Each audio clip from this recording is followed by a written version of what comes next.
জি, Hizb ut তাওহীদ সম্বন্ধে বিস্তারিত জানতে আপনার হিজবুত তাওহীদের বই আপনাকে করতে হবে, দেখতে হবে। তাদের যে বই, পুস্তক লেখা, সেখানে তাদের যে আকিদা পাওয়া যাবে বা লেখালেখি পাওয়া যাবে সেটা গ্রহণযোগ্য, কেমন? মানে বহসের ক্ষেত্রে গ্রহণযোগ্য। এছাড়া তাদের যে বিভিন্ন বক্তব্য, সেই বক্তব্যের মধ্যে ১৯-২০ থাকতে পারে বা পাবেন। বক্তব্যে আজকে একটা কথা বলছে, পরবর্তীতে আরেকটা বলতে পারে, এমন কিছু। হ্যাঁ, তো আমরা তাদের ওয়েবসাইটে এই যে দেখেন, হিজবুত তাওহীদ .org, এটা হলো তাদের ওয়েবসাইট। এখানে বই লেখা আছে, দেখছেন? বই, হিজবুত তাওহীদের বই। আপনি ক্রমে হিজবুত তাওহীদ লিখে সার্চ দিলে পাবেন। এইটাতে আপনি ঢুকবেন, ঢোকার পরে এখানে এই যে বইগুলো পাবেন, দেখেন তাদের সব বইগুলো এখানে আছে। আপনার বইগুলো কেনার প্রয়োজন নাই, সহজেই আপনার মোবাইলে বইগুলো ডাউনলোড করতে পারবেন। ডাউনলোড করে আপনি এই বইগুলো পড়বেন, কেমন? এই বইগুলো কে কে লিখেছে দেখেন। ইসলামের প্রকৃত সালাহ, এটা লিখেছেন বাইজিদ খান পন্নী নিজে, যিনি প্রতিষ্ঠাতা। 1995 সালে এই দলটা বাংলাদেশে প্রতিষ্ঠা হয়। আচ্ছা, এই বইটাও, এই যে শিক্ষা ব্যবস্থা নিয়ে বইটা লিখেছেন বাইজিদ খান পন্নী। তাওহীদ ভিত্তিক আধুনিক রাষ্ট্র ব্যবস্থা, এটা লিখেছেন হোসেন মোহাম্মদ সেলিম, বর্তমানে যিনি দায়িত্বে আছেন। দাজ্জাল, এটাও বাইজিদ খান পন্নীর লেখা। তাওহীদ জান্নাতের চাবি, এটা সেলিমের লেখা, বর্তমান যিনি আছেন। ধর্ম ব্যবসার ফাঁদে, এটা হচ্ছে সেলিম এবং রিয়াদুল হাসান, এই দুইজনের লেখা। হ্যাঁ, রিয়াদুল হাসান যিনি, ওনার অনেক লেখা বই আছে হিজবুত তাওহীদে। আচ্ছা, এরপর ইসলামের প্রকৃত রূপরেখা, এই বাইজিদ খান পন্নী, এই বইটা খুব ভালোভাবে পড়বেন, কারণ এখানে সব বই পড়তে হবে না। এর মধ্যে এই বইটা আপনি চাইলে কিনতেও পারেন, 40 টাকা নেবে। তাদের কাছে অর্ডার করলে সব বই পাঠাই দেবে। কারণ আপনি যখন মসজিদে আলোচনা করবেন, আপনার কাছে বই না থাকলে মানুষ তো এগুলো বিশ্বাস করবে না, কেমন? আর যদি বই থাকে তাহলে তো বিশ্বাস করবে যে না, হ্যাঁ, আপনি তাদের বই, তাদের ছাপানো যে বই আছে সেখান থেকেই তাদের ব্যাপারে বলতেছেন। আচ্ছা, তাহলে এখান থেকে ইসলামের প্রকৃত রূপরেখা, এইটার মধ্যে যত ইসলামের বিকৃতি করা হয়েছে এটা পড়বেন। তারপরে ইসলামের প্রকৃত সালা, এই বইটা পড়বেন। এই দুটো হচ্ছে খুবই গুরুত্বপূর্ণ, বাইজিদ খান পন্নীর। সেলিমের লেখা বইয়ের মধ্যে এই তাওহীদ ভিত্তিক আধুনিক রাষ্ট্র ব্যবস্থা, এইটা। আর বাইজিদ খান পন্নীর আরেকটা বই আছে দাজ্জাল। এখানে দাজ্জাল বলতে তাদের একটা আলাদা ভিন্ন কনসেপ্ট আছে, সেটা আপনারা এখানে পাবেন। আচ্ছা, এরপর যদি এইভাবে আপনারা নিচে যেতে থাকেন, তাদের আরও অনেক বই পাবেন। তা আপনাদের যেটা করণীয় সেটা হচ্ছে এই বইগুলো ডাউনলোড করতে হবে, কেমন? যে সকল বইসমূহের মধ্যে সকল বই আছে, আবার এগুলোর মধ্যে অফারও আছে। আচ্ছা, এখানে একটা বই দেখেন, যে এ জাতির পায়ে লুটিয়ে পড়বে বিশ্ব, এই মোহাম্মদ রিয়াদুল হাসান। বইটার দাম 10 টাকা মাত্র। কিন্তু এই বইটার মধ্যে মোটামুটি তাদের গোমরাহি আকিদার একটা সঠিক, মানে তাদের গুমরাহি আকিদার একটা পূর্ণাঙ্গ ধারণা আপনি পেয়ে যাবেন 10 টাকার বইতে। বইটা নিয়ে আমরা আজকের আলোচনা করব ইনশাল্লাহ। এরপর দেখেন, সকল ধর্মের মর্মকথা, সবার ঊর্ধ্বে মানবতা, গোলটেবিল বৈঠক মূল প্রবন্ধ। এই বইটার দাম 10 টাকা, লেখছে মুখলিসুর রহমান সুমন। মানে সকলের ঊর্ধ্বে হচ্ছে মানবতা। তো সকলের ঊর্ধ্বে তো আল্লাহ তাআলা, কেমন? এখানে তারা লিখছে মানবতা আর কি। যাই হোক, তো এই বইটার মধ্যেও কিছু আলোচনা আছে যেগুলো নিয়েও হিজবুত তাওহীদে যে বিভিন্ন আকিদা নিয়ে আলোচনা হয়, তার মধ্যে বড় একটা আলোচনার জায়গা এই বইটা নিয়ে। হ্যাঁ, আচ্ছা, এরপর আরও দেখুন, চাপ দিলে আপনি আরও বই পাবেন। এর মধ্যে একটা বই আছে, এই যে আল্লাহর মোজেজা, হিজবুত তাওহীদের বিজয় ঘোষণা। এটার দাম হচ্ছে 80 টাকা। এটা লেখছিল মোহাম্মদ রিয়াদুল হাসান। এই বইটা আপনাদের সবার সংগ্রহ করতে হবে। এই বইটার মাধ্যমে তারা মনে করে যে হিজবুত তাওহীদের যে প্রতিষ্ঠাতা পন্নী সাহেব, তিনি আমাদের মতো সাধারণ কোনো ব্যক্তি নন, তিনি একজন বিশেষ ব্যক্তি। নবীদের সাথে যেরকমের আল্লাহর মোজেজা আসতো, ঠিক ওনার সাথে এরকম মোজেজা আসছে। সেই পুরো বিস্তারিত ঘটনা, সত্য মোজেজা যেটা ওনার সাথে নাকি হয়েছে, নাউজুবিল্লাহ। এই ভ্রান্ত আকিদা যারা পালন করে, তাদের এই দলিল হচ্ছে এই বইটা। তাদের এই বইটা, এইটা হলো 8 সালে আল্লাহর থেকে নাকি মোজেজা আসছে তার কাছে, এবং সেখানে মোজেজায় জানিয়ে দেওয়া হয়েছে যে হিজবুত তাওহীদ হক, এবং এরাই বিজয়ী হবে, কেমন? তো এই বইটা আপনাকে যদি পড়তে হবে যদি তাদের নিয়ে কাজ করতে চান। আচ্ছা, তো মোটামুটি এই আমরা তাদের ওয়েবসাইট থেকে তাদের বইয়ের একটা লিস্টই আপনাদেরকে দেখালাম যে কীভাবে আমরা বইগুলো সংগ্রহ করবেন এবং ডাউনলোড করবেন, এবং তাদের সম্বন্ধে আরও বিস্তারিত জানলে এখানে আরও বিভিন্ন বিষয় আছে আমাদের সম্পর্কে। আচ্ছা, এই এই হচ্ছে বাইজিদ খান পন্নী, কেমন? তার ৮ সালে নাকি তিনি মোজেজা পেয়েছেন, ১২ সালে তার ইন্তেকাল হয়েছে, ১৬ই জানুয়ারি ১২ সালে তার ইন্তেকাল হয়েছে। আচ্ছা, এবার আমরা আসি যে ওনার লকব কী। ওনার লকব হচ্ছে ইমামুজ্জামান, এটা হচ্ছে ওনার লকব। হ্যাঁ, ওনাকে সবাই ইমামুজ্জামান বলে। আচ্ছা, আর বর্তমান যে আছে সেলিম, তাকে বলে ইমাম, কেমন? তাকে বলে ইমাম, আর এনাকে বলে হলো ইমামুজ্জামান। এই যে এই হচ্ছে সেলিম, কেমন? আচ্ছা, তো এবার আমরা আসি এই দলটার বেশি প্রচার প্রসার এটা সেলিমের হাতেই হয়েছে। সেলিমের হাতে বেশি প্রচার প্রসার হয়েছে, কারণ সেলিম খুব চাপাবাজ মানুষ, ঠিক আছে? সে অনেক কাজ করছে আর কি, সাংগঠনিক কাঠামোটা খুব সুন্দরভাবে প্রতিষ্ঠা করছে আর কি, কেমন? আচ্ছা, হিজবুত তাওহীদ সম্বন্ধে আপনাদের আরও কিছু জায়গা দেখাই লেখার। হিজবুত তাওহীদ সম্বন্ধে আপনি মাসিক আল কাউসার, এটা আপনারা দেখতে পারেন। এখানে ওনাদের একটা লেখা নিয়ে আসছে, আর্টিকেল। এই আর্টিকেলের মধ্যে তারা এখানে হিজবুত তাওহীদের কিছু কুফুরি বিষয়গুলো কী কী সেটা দেখানোর চেষ্টা করছে। হিজবুত তাওহীদের মৌলিক কিছু কুফুরি মতবাদ, তাদের কিছু মতবাদ আছে যেটা হলো কুফুরি, সেই মতবাদগুলো এখানে দিছে প্রায় 10টার মতো। একটা লেখছে সব ধর্মই সত্য এবং যে কোনো ধর্ম পালনে মুক্তি আছে বলে মনে করা। আচ্ছা, সব ধর্মই সত্য, যে কোনো ধর্ম পালনেই মুক্তি আছে। আচ্ছা, এই যে তাদের একটা আকিদা, এই আকিদাটা হিজবুত তাওহীদের কোন বই থেকে নেওয়া হয়েছে?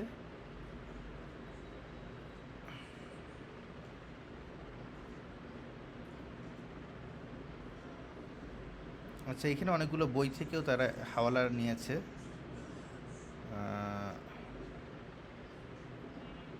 অনেকগুলো বই থেকেই তারা হাওয়ালা নিয়েছে আর কি, এখানে তারা এগুলো উল্লেখ করছে, যেরকম এই মহাসত্যের আহ্বান,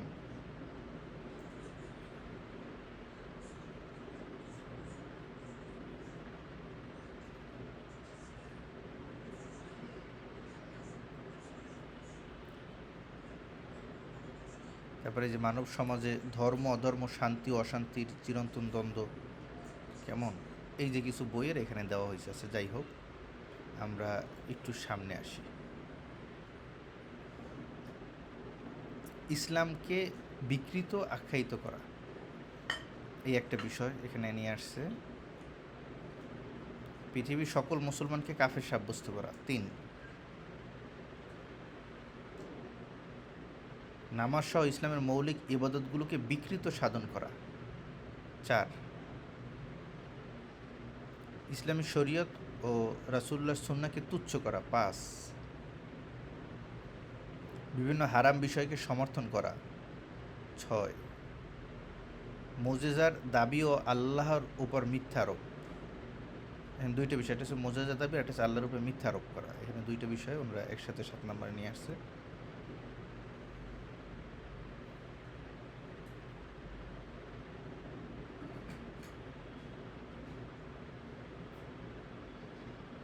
আচ্ছা, আল্লাহর উপর মিথ্যা আরোপটা কি সেটা একটু বলি এখানে।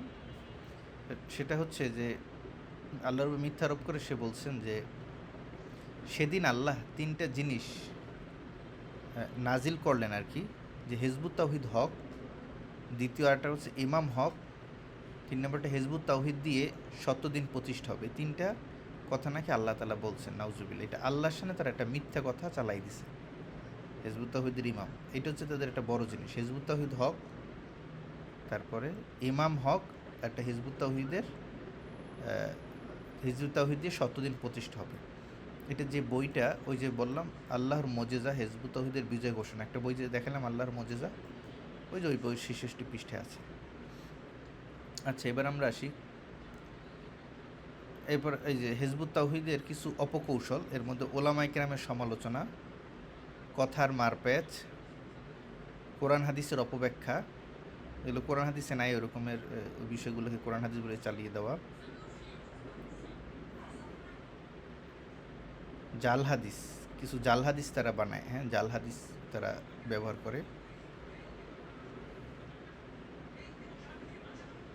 যেরকম ওই যে আপনাকে বলছিলাম, এই ইসলাম ইসলাম নয়, একটা বই আছে পন্নী সাহেবের লেখা, সেটার শেষে সে একটা হাদিস নিয়ে আসছেন যে রাসূল সাল্লাল্লাহু আলাইহি ওয়াসাল্লাম একদিন আসরের নামাজের পর হঠাৎ পূর্ব দিকে চেয়ে খুশি হয়ে হাসলেন। সাহাবারা জিজ্ঞাসা করলেন, তিনি অমন করে হাসলেন কেন? জবাবে বিশ্বনবী সাল্লাল্লাহু আলাইহি ওয়াসাল্লাম বললেন, ভবিষ্যতে ইসলাম বিকৃত হওয়ার পর হিন্দের পূর্বে একটি সবুজ দেশ থেকে প্রকৃত ইসলাম পুনর্জীবন লাভ করবে। এই যে আল্লাহ রসুল নামে একটা জাল হাদিস বানাই দিল, এটার কোনো হাওয়ালা নাই, কোন কিতাবের থেকে আসছে কিছুই নাই। তো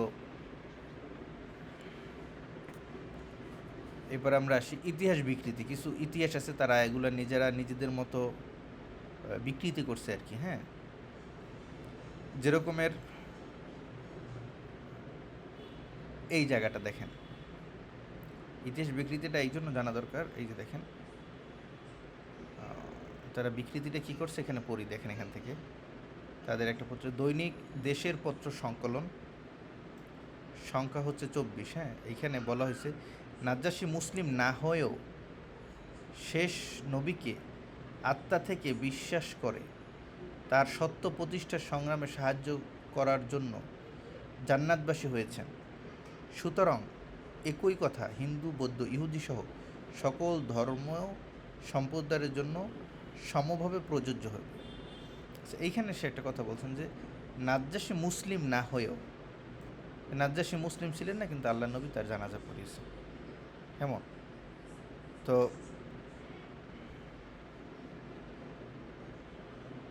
এই যে একটা ইতিহাস বিকৃতি, এবং এইটাকে রেশ ধরেই তারা মনে করেন যে অন্য অন্য ধর্ম অবলম্বী যারা আছে তারা যদি হিজবুত তাওহীদের সাহায্য সহযোগিতা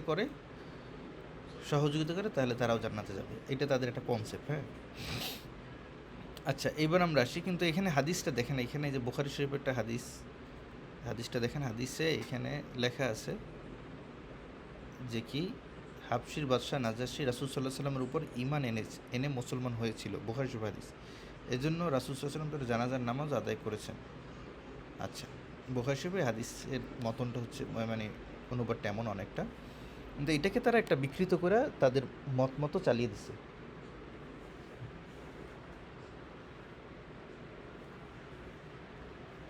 আচ্ছা,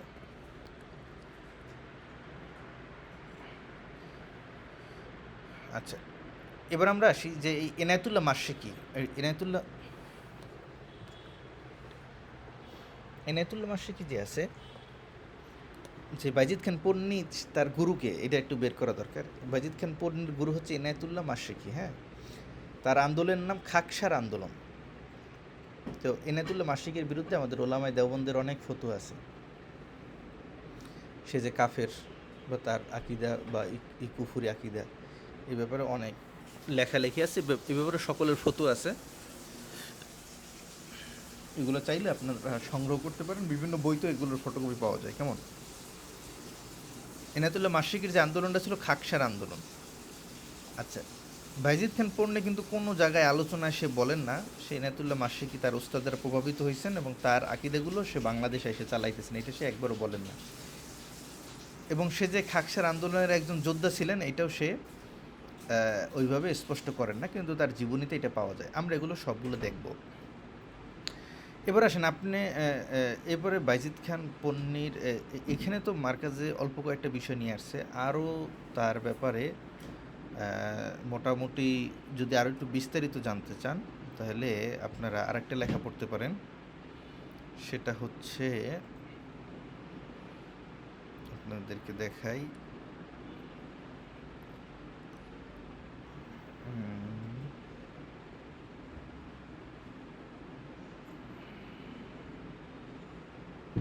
আচ্ছা, রেজওয়ান রফিক সাহেবের একটা পেজ আছে, হ্যাঁ, এইখানে উনি লেখালেখি করছেন। এখানে তিনি হিজবুত তাওহীদ সম্বন্ধে বিশাল আলোচনা নিয়ে আসছেন।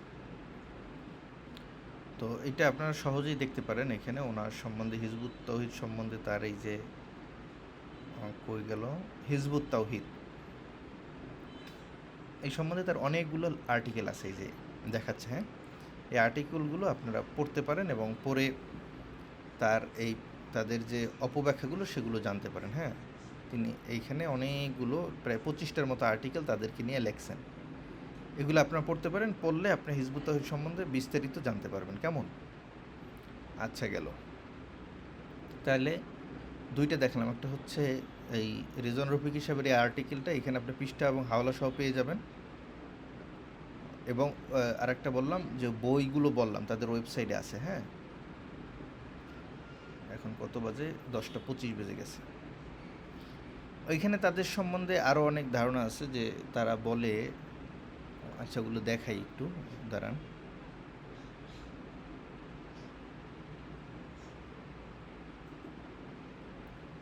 আচ্ছা, এইবার আমরা আসি, হিজবুত তাওহীদের তো অনেক আকিদা আছে, কিন্তু তারা মার্কেটে যেসব আকিদাগুলো প্রচার করে এগুলো একটু আমাদের জানা দরকার। আর একটা হচ্ছে তাদের ব্যাপারে আমরা বিভিন্ন বই পুস্তকে অনেক আকিদা পড়ি, কিন্তু এগুলো আসলে তারা আলোচনা করেন না। তাদের এরকমের অনেক আকিদা আছে যেগুলো আসলে তারা নিজেরাও আলোচনা করেন না। তারা এগুলো এখন সময়ের প্রেক্ষাপটে এগুলোকে পরে আলোচনা করেন। একবারে যারা বিশেষ পর্যায়ে যায় তাদেরকে নিয়ে আলোচনা করেন, তাছাড়া তারা আলোচনা করেন না। আচ্ছা, এই যে দেখেন তাদের একটা বই আছে দাজ্জাল ও ইহুদি খ্রিস্টান, এই যে বাইজিদ খান পন্নীর লেখা, এই যে বইটার ছবি দেখতে পাচ্ছেন। আমি এই বইটা আপনাদেরকে দেখেছি, তাওহীদ প্রকাশন তাদের যত প্রকাশন আছে, এখানে দেখেন কি লেখা আছে, একটু বড় করে দেখাই।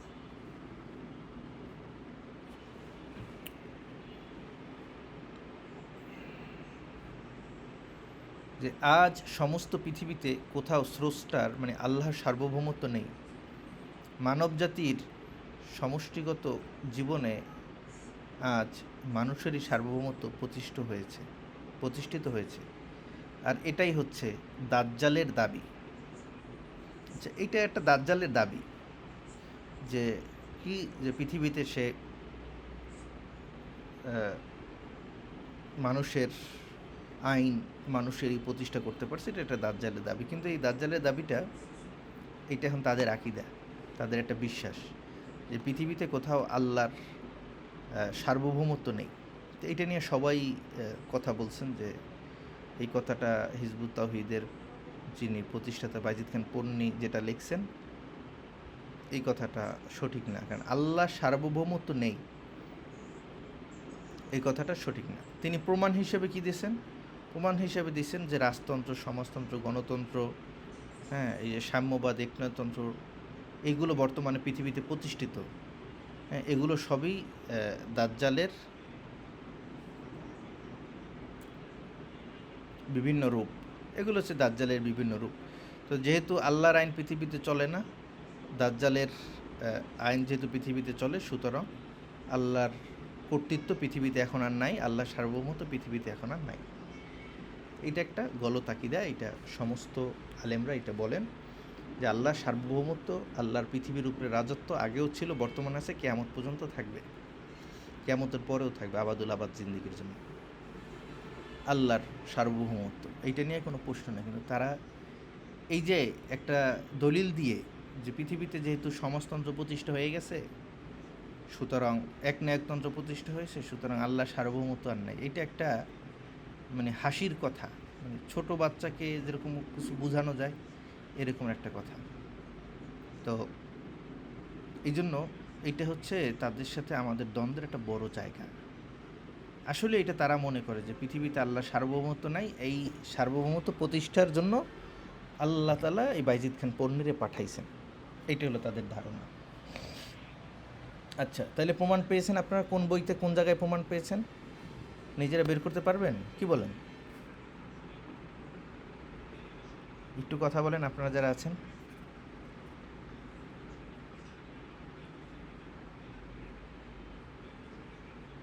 যে আমাকে ইনশাআল্লাহ পারবো।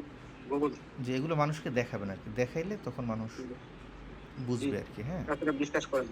প্রমাণ থাকলে এটা সাহস থাকে, সাথে সাথে কেউ প্রশ্ন করতে পারে, হুম সাথে সাথে বই থেকে দেখাই দিলে তো এটা হুম বই কোথায় পাবেন তাও তো অনেক বড় দেখাই দিলাম, হিম্মত আছে। বুঝতে পারছেন না? হুম জি। আচ্ছা, জি, শুক্রিয়া।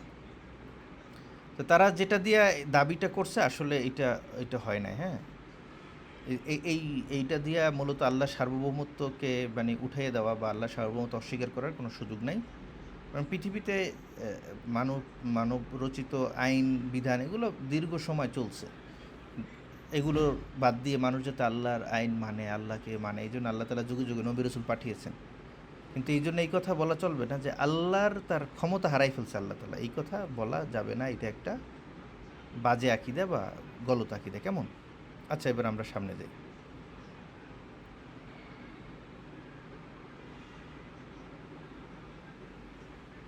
আচ্ছা, এখন আল্লাহ সার্বভৌমত্ব কে পরাজিত করলো? ওইখানে তো বলছে যে আল্লাহ সার্বভৌমত্ব এখন আর নাই। এখন কে পরাজিত করলো এটা আরেকটু স্পষ্ট এই কেতাবের মধ্যেই আছে। এটা হচ্ছে এই 92 পৃষ্ঠা, যে দাজ্জাল। আচ্ছা, 92 পৃষ্ঠায় কী লাগছে? যা হোক, একনায়কতন্ত্র ও সাম্যবাদ। একনায়কতন্ত্র তো বোঝেনি, ওই যে এক রাজারা চালায় বা এখন সৌদির বাদশারা চালায়, এটাকে বলে একনায়কতন্ত্র। সাম্যবাদ বলতে এই যে সমাজতন্ত্র আর কি, এই যে যারা রাশিয়ারা একসময় পৃথিবী চালাইতো, এদেরটা হচ্ছে সমাজতন্ত্র। এখন তো রাশিয়ার ক্ষমতা নাই আর কি, হ্যাঁ।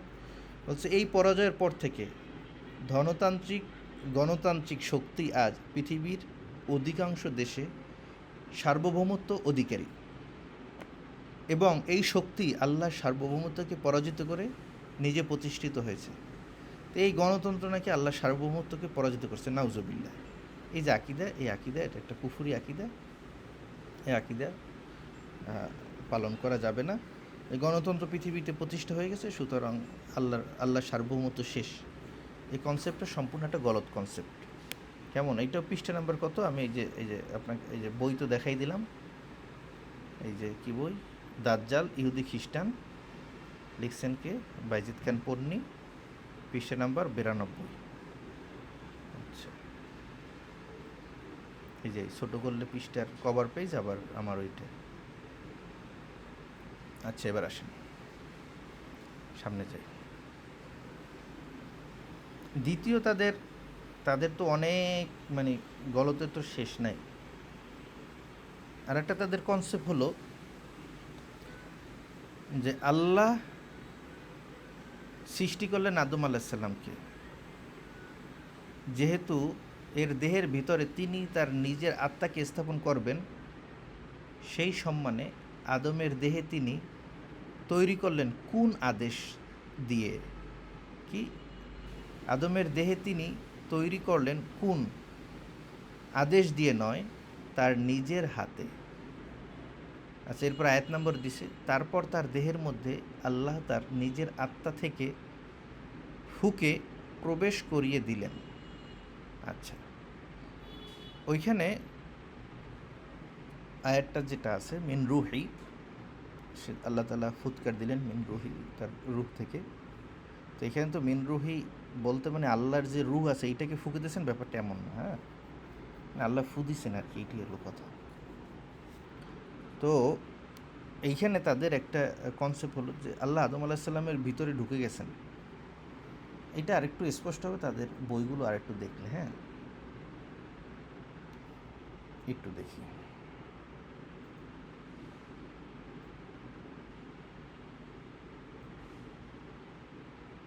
আচ্ছা, ওই যে ওই লেখাটা, যে তাই আল্লাহ সৃষ্টি করলেন আদম আলাইহিস, যেহেতু দেহের ভিতরে তিনি তার নিজের আত্মা স্থাপন করবেন, না আল্লাহ তার নিজের আত্মাকে ওই দেহের ভিতরে স্থাপন করবেন, সেই সম্মানে আদমের দেহে তিনি তৈরি করলেন কোন আদমের দেহে তৈরি করলেন? আদেশ দিয়ে নয়, আচ্ছা, তার নিজের হাতে। আচ্ছা, কোন আদেশ দিয়ে তৈরি করলেন? কি কোন আদেশ দিয়ে না, তার নিজের হাতে আদম আলাহিস সাল্লামকে তৈরি করলেন। তারপর তার দেহের মধ্যে আল্লাহ তার নিজের আত্মা থেকে ফুঁকে প্রবেশ করিয়ে দিলেন। আচ্ছা, এবার আসেন এই কথাটা এখানে গেছে, আল্লাহর রূহ আদমের অর্থাৎ মানুষের ভেতরে চলে আসার সঙ্গে সঙ্গে সে অন্যান্য সমস্ত সৃষ্ট জিনিসের চেয়ে বহু ঊর্ধ্বে উঠে গেল। কারণ তার মধ্যে তখন স্বয়ং আল্লাহর সমস্ত সিফাত সহ স্বাধীন ইচ্ছাশক্তি এসে গেল, যা আর কোনো সৃষ্টির মধ্যে নেই। সে হয়ে গেল আশরাফুল মাখলুকাত, সমস্ত সৃষ্টির মধ্যে সর্বোচ্চ সম্মানিত। আচ্ছা, তাহলে আশরাফুল মাখলুকাত যে আমরা যে বলি, আল্লাহ তাআলা আদম আলাইহিস সালামকে আদম জাতিকে সৃষ্টি করলেন এবং মাখলুকাতের মধ্যে আশরাফুল মাখলুকাত হিসেবে আল্লাহ তাআলা আদমকে সম্মানিত করলেন এবং তৈরি করলেন। তারা আশরাফুল মাখলুকাত বলতে বুঝে যে আল্লাহ তার নিজের রূহকে আদমের ভিতরে দিয়ে দিছেন এবং তিনি মানুষের ভিতরে চলে আসছেন। তার যত স্বাধীন শক্তি আছে, আল্লাহ তাআলার সিফত সমূহ আছে, এই সিফত সমূহ সহ আমরা জানি আল্লাহর সিফত যেটা আছে এইটার সাথে কারো কোনো শরিক নেই, কিন্তু তারা এখানে মনে করে আল্লাহর যত সিফত আছে সমস্ত সিফত সহ আল্লাহ মানুষের মধ্যে ঢুকে গেছেন।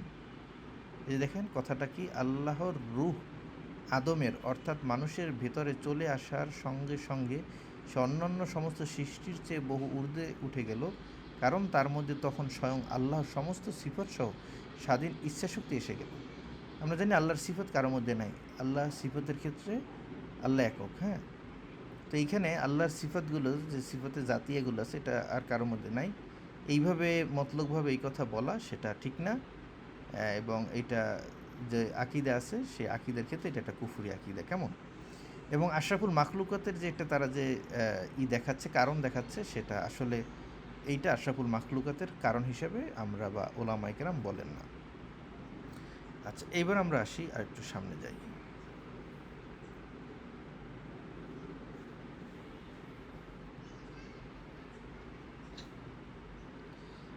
তিনি ৯ নম্বর পৃষ্ঠায় যে আসুন সিস্টেমকে পাল্টে, এটা ৯ নম্বর পৃষ্ঠায় বলছেন, মানুষ জন্তু জানোয়ারের মতো কেবল দেহ সর্বস্ব, ভোগ সর্বস্ব প্রাণী নয়, তার ভেতরে আছে আল্লাহর রূহ, আল্লাহর আত্মা।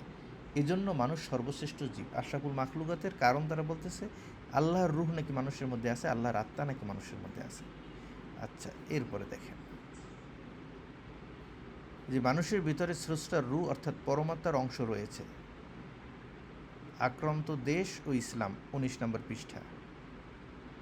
আচ্ছা, এরপরে দেখি। আচ্ছা, এই যে আল্লাহ নিজের হাতে আদমকে বানালেন এবং তার ভিতরে নিজের রূহ প্রবেশ করে দিলেন, মানুষ আল্লাহর গুণে গুণান্বিত হয়ে গেল। আচ্ছা, এরপর আসে মানুষ আল্লাহর গুণে গুণান্বিত হয়ে গেল, এটা তারা ওই যে যেটা বললাম সিফতের কথা আর কি।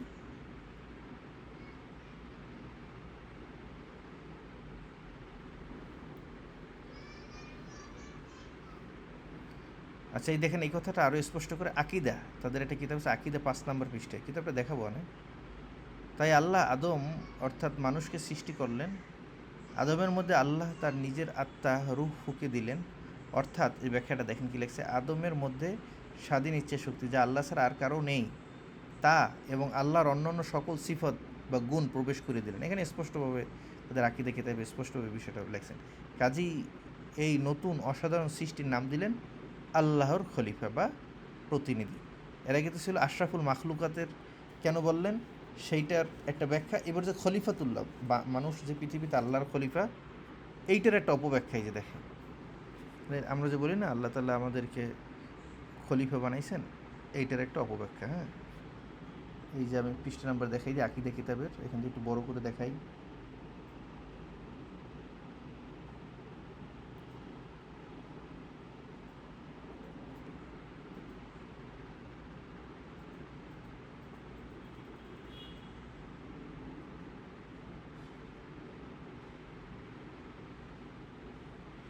আচ্ছা, এই কিতাবের আকিদা কিতাবের এখানে আছে দিনের সঠিক আকিদা এরকমের। আচ্ছা, গোলা আসতেছে কেন?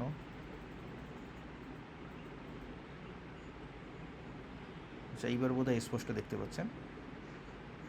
এই দিনের সঠিক আকিদা এরকমের, এই কথা লেখে তারা ৩ নম্বরে লিখছে যে তাই আল্লাহ আদম অর্থাৎ মানুষ সৃষ্টি করলেন, আদমের মধ্যে আল্লাহ নিজের আত্মা রূহ ফুঁকে দিলেন, অর্থাৎ আদমের মধ্যে স্বাধীন ইচ্ছা শক্তি যা আল্লাহ ছাড়া আর কারো নেই তা এবং আল্লাহর অন্যান্য সকল সিফত বা গুণ প্রবেশ করিয়ে দিলেন। কাজেই এই নতুন অসাধারণ সৃষ্টির নাম দিলেন আল্লাহর খলিফা অর্থাৎ প্রতিনিধি। সূরা বাকারা ৩০ নম্বর আয়াত দিয়ে দিলেন একটা হাওয়ালা, হ্যাঁ, মানুষ তো মনে করবে কোরআন শরীফ মানে এইরকমেরই আছে, এগুলো হলো তাদের এই ভুলভাল লেখা আর কি। তো এখানে আল্লাহর খলিফা বলতে আমরা যেটা বুঝি, খলিফাতুল্লাহ মানে আল্লাহ তালা বান্দার এই মানুষের ক্ষেত্রে বলছেন তারা আল্লাহর খলিফা। এইটার ক্ষেত্রে তারা একটা অপব্যাখ্যাকে আনেন যে খলিফা হওয়ার অর্থ হচ্ছে যে আল্লাহর যে স্বাধীন ইচ্ছে শক্তি এটা আল্লাহ মানুষের মধ্যে দিছেন এবং আল্লাহর সিফাতগুলো মানুষের মধ্যে দিছেন, এই জন্যই তারা আল্লাহর খলিফা, যেটা অন্য কারো নাই। এবং আশরাফুল মাখলুকাত এই কারণেই মনে করেন যে আল্লাহর সিফত এবং আল্লাহর রূহ এইটা মানুষের মধ্যে আছে, যে মিন রুহই বলছে, এই জন্য নাউজুবিল্লাহ। এরকম আল্লাহ তাআলা অনেক কিছু বলছে, বলছে এটা আল্লাহর হাত, এরকম কোরআনের মধ্যে আসছে।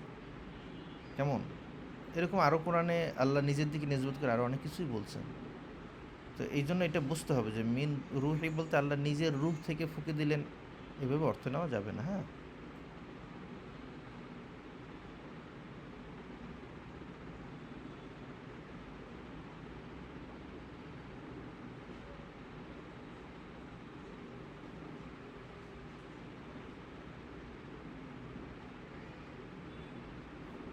আচ্ছা, এইখানে এই ইসলাম একটা বইটা তারা একটা কথা লিখছে, দেখেন অন্যান্য ধর্মে যেমন দেব দেবীরা কোনো না কোনো প্রকৃতি শক্তির ভারপ্রাপ্ত, যেমন হিন্দু শাস্ত্রে বরুণ বাতাসের দেবতা, সূর্য একটি দেবতা, সূর্য একটি দেবতা সূর্যদেব, গ্রিকদের নেপচুন সমুদ্রের পানির দেবতা, রোমানদের ভালকান হচ্ছে আগুনের দেবতা, তেমনি ইসলাম ধর্মেও আগুনের ও বাতাসের ইত্যাদির ফেরেশতা আছেন, আরও ব্যাপারে মিল আছে।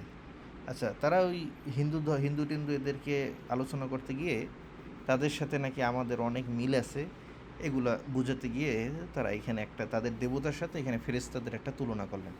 আচ্ছা, এগুলো কিছু আমি দেখালাম আর কি তাদের কিতাব থেকে। আরও কিছু দেখাই যে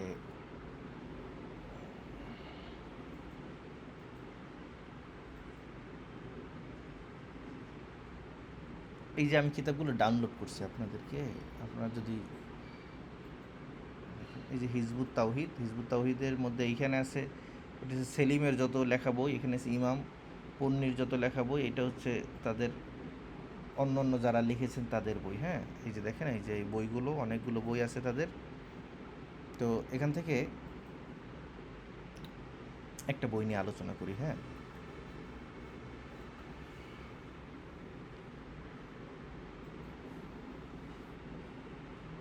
এইবার একটু হিজবুত তাওহীদের মূল কনসেপ্ট আপনাদেরকে বুঝাই আর কি।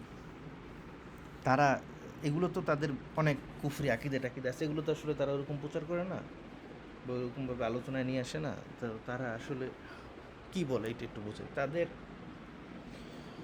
মূল দাবিটা হচ্ছে যে তাদের এই আন্দোলনের মূল কথা সেটা হচ্ছে তারা আল্লাহর তাওহীদ প্রতিষ্ঠা করতে চায়, এটা হচ্ছে তাদের মূল কথা, মানে মূল দাবি। বাইজিদ খান পন্নির একটা মূল আন্দোলন ছিল তাওহীদ প্রতিষ্ঠা করবে। তাওহীদ বলতে, তাওহীদের যদি আলোচনা করি, তাওহীদে হাকিমিয়া মানে আল্লাহ হাকেম হিসাবে আমরা আল্লাহকেই মানি, অন্য কাউকে মানি না। এই যে বিষয়টা তাওহীদে হাকিমিয়া, যেটার ব্যাপারে মওদুদী সাহেবও এই জামাত ইসলাম প্রতিষ্ঠা করলেন, এবং তাওহীদে হাকিমিয়া নিয়ে তিনি সর্বপ্রথম বিস্তারিত আকারে লেখছেন। তো ওই যে গতকালকে ক্লাসে বলছিলাম আরবরা ওনার লেখালেখি অনেক পরে, এই এই কারণেই পড়ে যে তাওহীদে হাকিমিয়া একটা ইস্তিলাহা, এই ব্যাপারে তিনি বেশি লেখালেখি করছেন। অন্য রাইটারদের এই তাওহীদে হাকিমিয়া নিয়ে এত লেখালেখি নেই। আমরা তাওহীদে রুবুবিয়া, তাওহীদে উলুহিয়া, তো এই আরেকটা হচ্ছে আসমা ও সিফাত, এই তিনটে ভাগ সব কিতাবে তাওহীদের পাবেন। তাওহীদের সব ভাগ, তাওহীদে রুবুবিয়া, তাওহীদে উলুহিয়া, আসমা ও সিফাত, এই ব্যাপারে বিস্তারিত আলোচনা আপনারা হয়তো আশা করি জানেন, বা যদি এর সাথে বিস্তারিত জানতে চান, হাটাজারি সাঈদ আহমদ সাহেব হুজুর একটা ফেসবুক পেজ আছে, ওইখানে হুজুর এগুলো আলোচনা করেন প্রতি বৃহস্পতিবার, ওইখানে গেলে আপনারা বিস্তারিত জানতে পারবেন। হ্যাঁ, তাওহীদে রুবুবিয়া কী, উলুহিয়া কী, হাকিমিয়া কী, আসমা ও সিফাত কী, কেউ 2 ভাগ বলছেন, কেউ 3 ভাগ বলছেন। আচ্ছা, এইখানে উলুহিয়া থেকেই একটা আলাদা ভাগ করা যায়, সেটা হচ্ছে হাকিমিয়া। এরকম অনেক কিছু করা যায়, যে রিজিকের ক্ষেত্রে আমরা আল্লাহকে একমাত্র মনে করি, সম্মান দেওয়ার ক্ষেত্রে একমাত্র আল্লাহকে আমরা রব মনে করি। এরকমের অনেক ক্ষেত্রে আমরা আল্লাহর যতগুলো আসমা সিফাত আছে প্রত্যেকটার ক্ষেত্রেই আল্লাহকে একটা করে তাওহীদের ইস্তেলাহ বানানো যায়, কিন্তু এগুলোর মধ্যে থেকে হাকিমিয়াটাকে আলাদাভাবে উল্লেখ করার কারণ এইটা যে হাকিমিয়ার ক্ষেত্রে মানুষের একটু শিথিলতা চলে আসছে। আল্লাহ তো হাকিম, এটা তো আমরা অস্বীকার করি না, বিশ্বাস করি, কিন্তু এটা বাস্তবে আমরা বাস্তবায়ন করি না। আল্লাহর হাকিমিয়াতের ক্ষেত্রে আমাদের যাদের কাছে সমর্থ আছে, যারা রাষ্ট্র দায়িত্বে পায়, তখন দায়িত্ব পাওয়ার পরে তখন আর তারা আল্লাহর বিধানটা মানে না। তো এই জন্য এটাকে আলাদাভাবে নিয়ে আসার প্রয়োজনীয়তা বোধ করছিলেন মওদুদী সাহেব, এবং তিনি এইটা নিয়ে অনেক লেখালেখি করছেন। এবং তাওহীদে হাকিমি নিয়ে আলোচনা করতে গেলে তখন মওদুদী সাহেবের এই আলোচনাকে সবাই সামনে নিয়ে আসেন। আচ্ছা, আশা করি বিষয়টা বুঝতে পারছেন।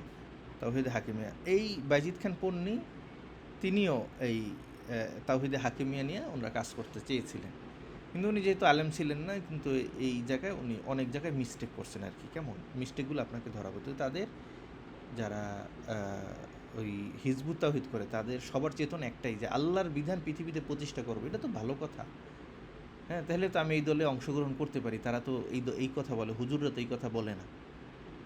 গেল একটা বিষয়। এই ছিল বাইজিদ খান পন্নীর মূল, মানে এই আন্দোলনের মূল সোর্স বা মূল টার্গেট। এখনও তাদের টার্গেট এইটাই, তারা এইটাই বলে যে তারা আল্লাহর দিন কায়েম করবে। হাকিমি এতগুলো বলতে পারে না, তারা বলে আল্লাহর দিন পৃথিবীতে প্রতিষ্ঠা করবে। আচ্ছা, তাহলে ভালো কথা, আল্লাহর দিন প্রতিষ্ঠা করবে। তো এইখানে সমস্যাটা কোথায় হলো? সমস্যাটা কোথায় হলো? আল্লাহর দিন প্রতিষ্ঠা করার জন্য মানুষকে তো উদ্বুদ্ধ করতে হবে। মানুষ তো অন্যথায় এই কাজের জন্য নামবে না। তো তাহলে কী করতে হবে? তো মানুষকে জিহাদের দিকে ধাবিত করতে হবে, জিহাদ বুঝাইতে হবে। তো ঠিক এই জিহাদ বা আন্দোলন, এই বিষয়গুলো নিয়ে বাইজিদ খান পন্নী সে এখানে লেখালেখি করলো। এখন জিহাদের ক্ষেত্রে এসে বাইজিদ খান পন্নী যে মিস্টেকটা করছে আর কি, সেইটা একটু বলি। জিহাদ আপনারা জানেন দুই প্রকার, যেহেতু সবাই দাওরা পড়ে ফেলছেন। জিহাদ একটা হচ্ছে, কেউ বলতে পারবেন জিহাদ দুই প্রকার কী কী? একজন একটু বলেন তো। না পারলে অসুবিধা নাই, বলে দেবো। অনেক সময় সব কি আর মনে থাকে? কেউ কি বলতে পারবেন জিহাদ যে দুই প্রকার কী কী?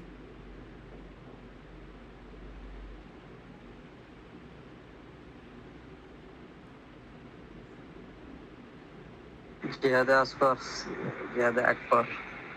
আচ্ছা, জিহাদে আসগর, জিহাদে আকবর, এটা তো একটা ভাগ আছে, মাশাল্লাহ বলছেন। এটাই বেশি আলোচনা হয় আমাদের, মানে যারা পীর, যারা আছে পীর মুরিদি করে, তারা ওই নফসের ইসলাহটাকে জিহাদে আকবর হিসেবে আল্লাহ রসুলের যে হাদিসটা আছে সেটাকে প্রমোট করে। ক্লাসে আছি, ক্লাসে আছি, আছে। জি, বাদাও না। তো এখানে ওই জেহাদে জেহাদের অন্য দুইটা প্রকার আছে। অন্য কেউ বলতে পারবেন? অন্য দুইটা প্রকার আছে এই দুইটা ছাড়া। জেহাদের অন্য দুইটা প্রকার আছে।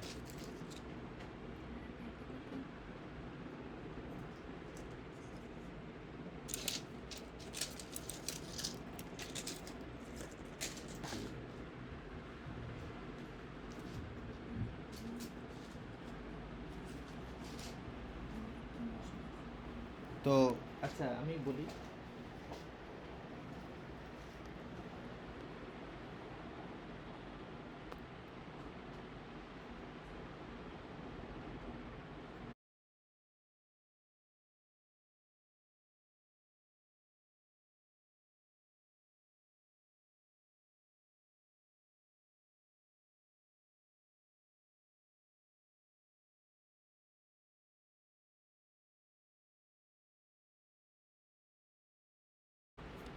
আচ্ছা, দুঃখিত। তো আমরা এই যে জেহাদ যে দুই প্রকার, একটা হচ্ছে জেহাদে আসগর, একটা হচ্ছে জেহাদে আকবর। এটা যেরকম একটা প্রকার আছে, এছাড়া আরও দুইটা প্রকার আছে জেহাদের। সে একটা হচ্ছে যেটাকে বলা হয় জেহাদ একদামি, আর একটাকে বলা হয় জেহাদে দেফাই। বুঝতে পারছেন? জেহাদে একদামি, জেহাদে দেফাই। এখন এই বাইজিদ খান পন্নী, উনি তো এত পড়ালেখা করে নাই। উনি বিভিন্ন আলোচনা, বাংলা বই টই যেখানে পড়ছে, ওখানে দেখছে যে সব জায়গায় জেহাদে দেফাইয়ের কথা আলোচনা, জেহাদে দেফাইয়ের বেশি আলোচনা আসছে, কিন্তু জেহাদে একদমই এই আলোচনাটা বেশি আসে নাই। তো তিনি ওই যে এনায়েতুল্লাহ মাশরিকি থেকে প্রভাবিত হয়েছিলেন। তো ওখান থেকে শুনছেন জেহাদে একদামের কথা, তো তিনি ওইটা কি প্রমোট করতেছিলেন, এবং তিনি ওই যেটা বললাম ওই যে জেহাদে একদামি, এটা কেন ওলামায়ে কেরাম জেহাদে একদামির ব্যাপারে এত আলোচনা করেন না, সেই জন্য তিনি এই নিয়ে আলোচনা শুরু করছেন। তাহলে তারা যে জেহাদের যে কথাটা বলতে চান, জেহাদ জেহাদ বলতে তারা জেহাদে একদামিকে প্রমোট করেন, জেহাদে একদামি, জেহাদে দেফাই না। জেহাদে দেফাই বলা হয়তো মানে আপনার প্রতি মানে যুদ্ধ, মানে শত্রুপক্ষ আসলো আপনি প্রতিহত করলেন, এটাকে বলে দেফাই। হ্যাঁ, যেরকমের ইসলামে বদর যুদ্ধ ছাড়াও যতগুলো যুদ্ধ হয়েছিল সবগুলো ছিল দেফাই, মানে কাফেররা আসছে আক্রমণ করতে, আল্লাহ রসুল গিয়ে তাদেরকে প্রতিহত করছেন, নিজের আত্মরক্ষা করছেন। কিন্তু বদরের যুদ্ধ এটা ছিল একদামি, আল্লাহ নবী নিজে গিয়ে যুদ্ধ করছেন, তারা কোনো তারিখ দেয় নাই, নিজে গেছেন, নিজে গেছেন ওই কাফেলাকে ধরার জন্য, এরপর ওখান থেকে যুদ্ধ। তো একটা হচ্ছে একদামি, একদামি এইটাও আল্লাহ রসুলের সুন্নত, দেফাই এটাও আল্লাহ রসুলের সুন্নত। তো সাধারণত জেহাদ সম্বন্ধে যারা আলোচনা করেন, জেহাদকে জঙ্গি বলা হয়, এটা বলা হয়, ওইটা বলা হয়, এই জন্য সব সাধারণত স্পিকাররা এটাই প্রমোট করেন, ইসলাম তরবারির জন্য হয় না, ইসলাম মূলত আদর্শের মাধ্যমে প্রতিষ্ঠা হয়েছে, আর যত যুদ্ধ হয়েছিল এগুলো আত্মরক্ষামূলক ছিল। কেমন? কিন্তু জেহাদে একদমই যেটা মানে নিজেদের শক্তিসমত থাকলে কাফেরদের কে গিয়ে বলা যে দাওয়াত দেওয়া, প্রথমে তোমরা ইসলাম গ্রহণ করো, যদি গ্রহণ না করে তখন তাদেরকে প্রস্তাব দাও, যদি না করে তোমরা তাদের সাথে যুদ্ধ করব। এই যে জেহাদে একদামি, এইটার ক্ষেত্রে কিছু শর্ত আছে। এই শর্ত যখন পাওয়া যায় না তখন এই জেহাদ করার কোনো নাই, বৈধতা নাই। শর্তগুলো পাওয়া গেলে আপনি করতে পারবেন। যেরকমের গাজাতে এই যে 2023-এ যে যুদ্ধটা শুরু হয়েছিল, এটা ছিল একদামি, ওনারা নিজেদের থেকে আক্রমণ শুরু করছিল। এর আগে 70 বছর পর্যন্ত তারা শুধু মায়ের খাইছে, তাদের যতগুলো জেহাদ ছিল 70 বছর সবগুলো ছিল দেফাই, তাদেরকে মারা শুরু করছে, অনেক তারা অতিষ্ঠ হয়ে গেছে, তখন আবার তারা পাল্টা হামলা চালাইছে। কিন্তু 23 সালে যেটা ছিল এটা ছিল একদমই নিজেরা শুরু করছে, এই জন্য অনেক ফকিরাই তাদের পক্ষে ছিল না, তারা তাদের বিরুদ্ধে কথা বলছে, এই হামাসের বিরুদ্ধে কথা বলছে যে না, এটা ইসলাম এইভাবে মানুষ মানে মানুষ এইভাবে মারা যাবে, কাফেরদের সাথে শক্তি নাই, তুমি কেন যুদ্ধ করতে গেলা। অনেক বড় বড় মুফতিদের নাম আমি বলতে পারবো যারা এটার বিরোধিতা করছে, কিন্তু শেষ সময় দেখতেছে তারা মাজলুম, তারা সবাই মানে এত পরিমাণ মার খাচ্ছে, মানে মানসিকতার জায়গা থেকে কষ্ট লাগতেছে, তখন ওইসব বড় বড় মুফতিরাও তাদের পক্ষে কনফারেন্স করছে, তাদের পক্ষে সাহায্য সহযোগিতা পাঠাচ্ছে যে মুসলমান এইভাবে মায়ের খাবে, এটা তো হতে পারে না। যে তখন তারা তারপরও তারা যেটা বলছেন যে তাদের জন্য জেহাদ আত্মরক্ষামূলক ফরজ, কারণ তাদের বাঁচার অধিকার আছে।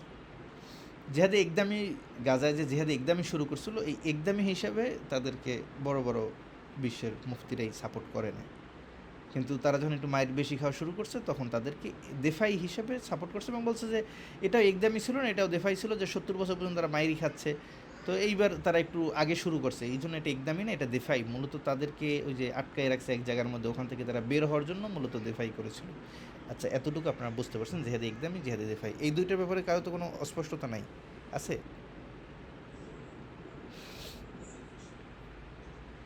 একদমই দেফাই।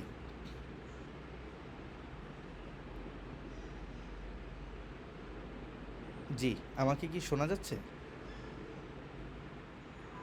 জি হুজুর, শোনা যাচ্ছে। জি, শুক্রিয়া। তাহলে জেহাদে একদামি এবং দেফাই দুইটা বুঝতে পারলেন, যে এই দুইটার ক্ষেত্রে যে ওলামায়ে কেরামের শর্ত আছে, একদামিটা কখন করবেন, দেফাইটা কখন করবেন। বাইজিদ খান পন্নী তারা প্রমোট করে কোনটা, একদামিটা প্রমোট করে। হ্যাঁ, একদামি ওরকম বলতে পারে না, এরকমের একদামি এগুলো বলতে পারে না, তারা বাংলায় বলে আর কি, যে আক্রমণাত্মক জেহাদ, আপনি গিয়ে আক্রমণ করবেন, সেখানে বিজয় লাভ করবেন, দিন প্রতিষ্ঠা করবেন। আচ্ছা, এখন কথা হইল যে এখন যারা এইটা করতেছে না, মানে আমরা যারা এই জেহাদে একদমই করতেছি না, আমরা তো করি না, আমাদের একটা রাইট আছে, শর্ত পাওয়া যায় না, যখন শর্ত পাবো তখন আমরা করব। এই তাহলে আমরা কিন্তু আসলে মানে ইসলামের গণ্ডির ভিতরে আছি।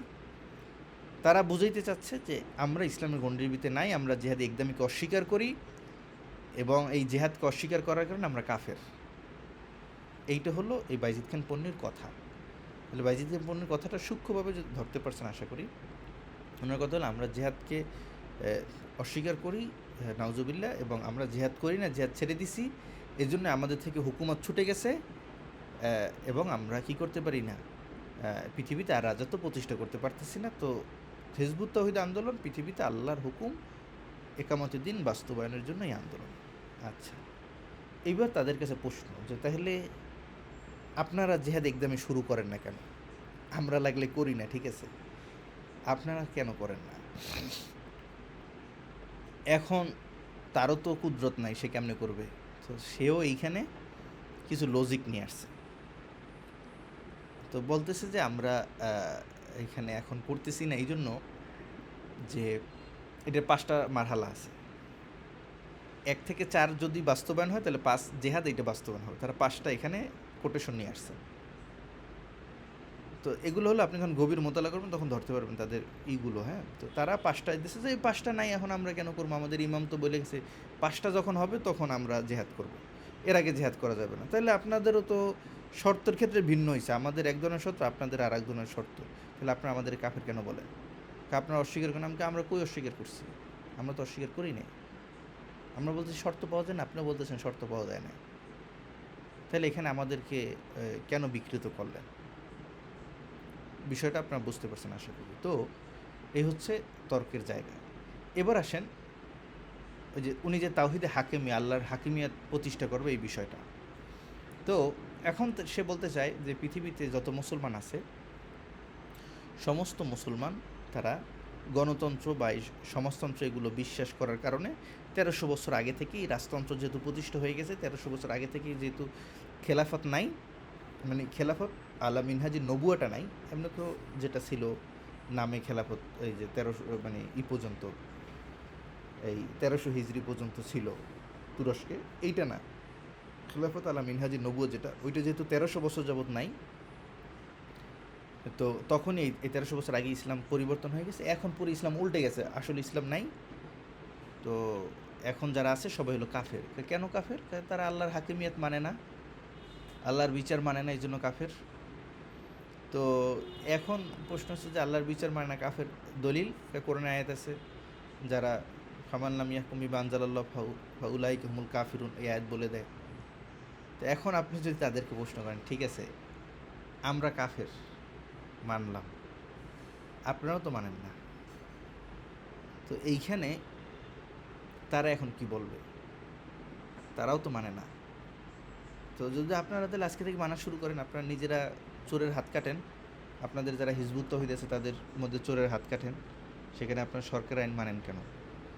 আপনারা এই খলিফার, এই যে বর্তমান যে কাফের খলিফা আছে সরকার, এদের বিরুদ্ধে জিহাদ ঘোষণা করেন, এদের আমরা আইন মানি না, তখন এরপর আপনারা যুদ্ধ শুরু করতে তো পারতেছেন না, আপনাদের 5টা শর্ত নাই, তাহলে আইন মানা শুরু করেন, আল্লাহর আইনটা তো মানা শুরু করতে পারেন।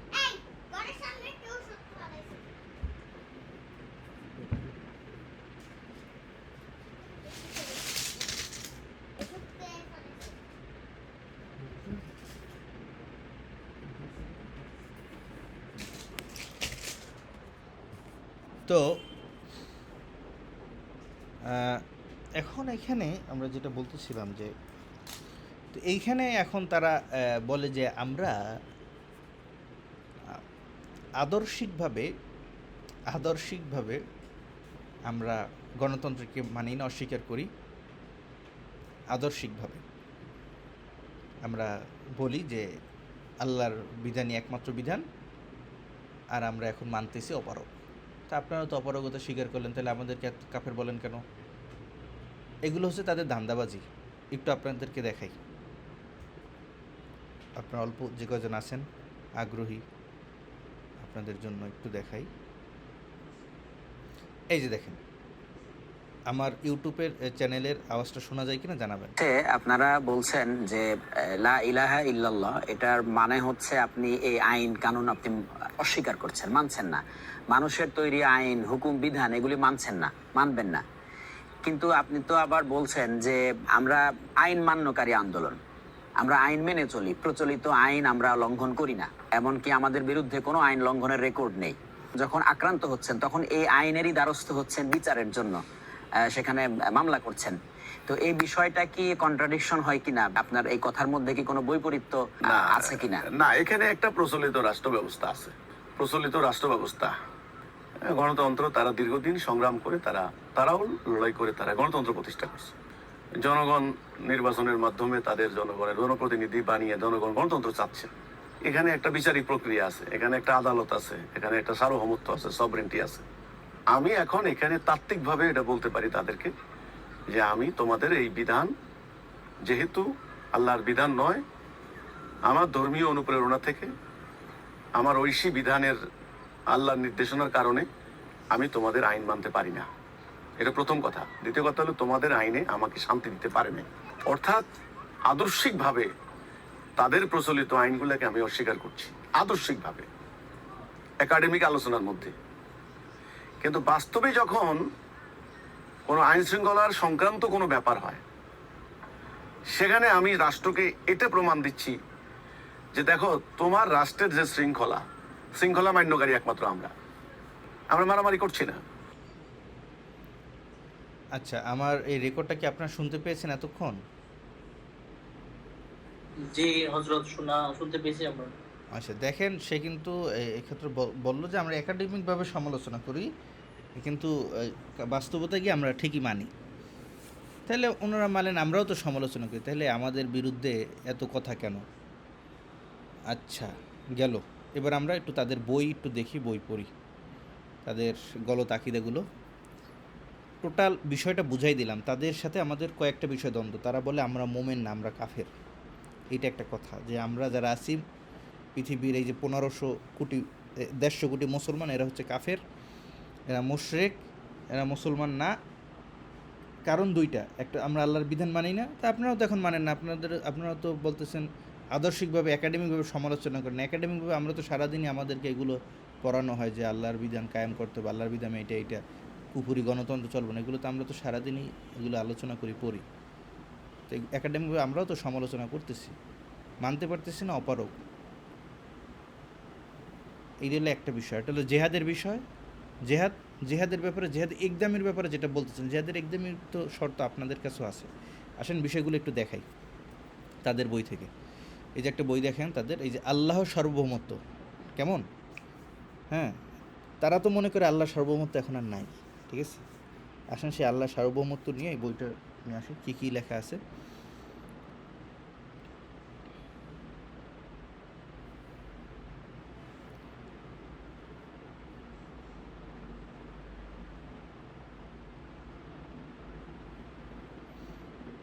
আচ্ছা, বড় করে নিচ্ছি,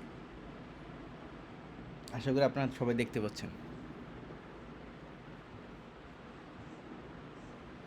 লিখতেছে, আল্লাহর দেওয়া বিধান কোরআন থেকে নামাজ, রোজা, হজ, জাকাত, এই কয়েকটি বিধান এই জাতি ব্যক্তিগতভাবে পালন করে, তাও বিকৃত রূপে।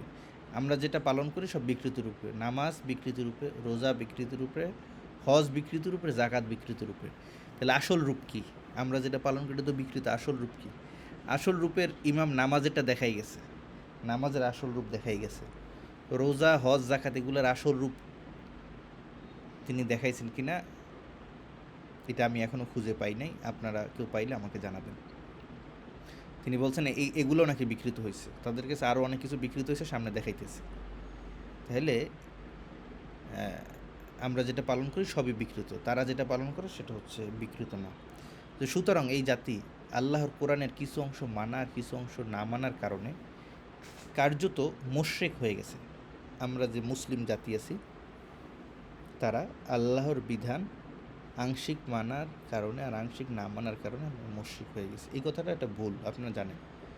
কারণ আমরা সবাই মানি, আল্লাহর বিধান কেউ অস্বীকার করি না, কিন্তু বাস্তবে পালন করতে পারতেছি না। অনেকে পালন করে না, ইচ্ছাকৃত নামাজ পড়ে না, অনেকে ইচ্ছাকৃত রোজা রাখে না, অনেক ইচ্ছাকৃত মিথ্যা কথা বলে, ইচ্ছাকৃত চুরি করে। এগুলো আমরা অপরাধ করি ঠিকই, কিন্তু আল্লাহর কোনো বিধানকে অস্বীকার করি না। চুরি করা মহাপাপ, আল্লাহর আদেশ, আল্লাহর নিষেধ চুরি করা, এটাকে তো কেউ অস্বীকার করছে না। চোর জানে এটা আল্লাহর নিষেধ, তারপর সে হুকুম মান্য করে, কিন্তু সে অপরাধটা করছে, এই কারণে সে পাপী, সে কাফের না। এরপর সে বলছে সুতরাং সন্দেহাতীতভাবে বলা যায় এ জাতি কার্যত কাফের এবং মুশরিক। আমরা যে জাতি আছি আমরা হচ্ছে কাফের এবং মুশরিক। নাউজুবিল্লাহ। দেখেন নিজে বলছে তারা, তাদের এই কিতাবের মধ্যে এই কথা লেখা আছে, আল্লাহ সার্বভৌমত্ব এই কথার মধ্যে এই কিতাবে আমরা কাফের মুশরিক। কি বলবেন? এটা যদি না দেখান জনগণ বিশ্বাস করবে না। তবে হিজবুত তাওহীদ তো ভালো কথা বলে, ভালো কথা কই বলল? এই দেখেন আল্লাহর দেওয়া বিধান হলো আল কোরআন, এই কোরআনের কিছু মানা আর কিছু না মানা হলো শিরিক। এ ব্যাপারে আল্লাহ ঘোষণা দিয়েছেন, ঠিক আছে, যে কিছু মানা কিছু না মানা হলো শিরিক। আমরা নাকি শিরিক করি, আমরা কিছু মানতেছি না। আরে এটা তো মানছি না মানে অস্বীকার তো করছি না, আল্লাহর বিধান তো সবই মানছি, কিন্তু পালন করার ক্ষেত্রে এসে আমাদের কিছু দুর্বলতা আছে। এটা কিছু দুর্বলতা আছে এজবারি, আমরা অপারগ এই কারণে দুর্বলতা, আর কিছু দুর্বলতা আছে সেটা হচ্ছে ইচ্ছাকৃত, আমরা ইচ্ছাকৃতভাবে সেই অপরাধগুলো বা সেই পাপে আল্লাহর হুকুম বিধান লঙ্ঘন করতেছি। কেমন?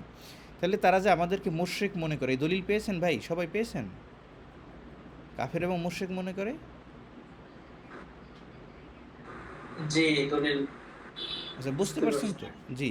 জি জি বুঝতে আচ্ছা পারছি। আসেন, এরপর সে লেখছে যদি এই এরপরও এ ব্যাপারে একমত হবেন না, যারা একমত হবেন না তাদের উদ্দেশ্যে আরও কয়েকটি প্রশ্ন, সে কয়েকটা প্রশ্ন দিয়ে আমাদেরকে প্যাচে ফালাবেন, প্যাচে ফালাইয়া সে বুঝাবেন যে না আমরা ওই প্রশ্নগুলোর যদি উত্তর দিতে না পারেন তাহলে আপনারা আসলেই কাফের এবং মুশরিক। কেমন?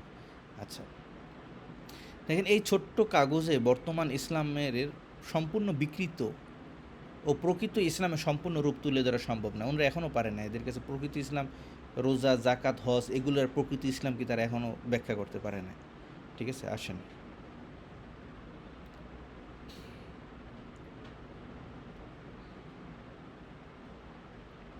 আচ্ছা ওই যে মোজেজার কথা বললাম না, মোজেজা, সেই মোজেজার মধ্যে লেখা আছে এই মোজেজার মাধ্যমে মানবজাতির জন্য বিরাট একটি সুসংবাদ আল্লাহ জানিয়েছেন। আল্লাহ তাআলা একটা মোজেজার মাধ্যমে সুসংবাদ জানিয়েছেন।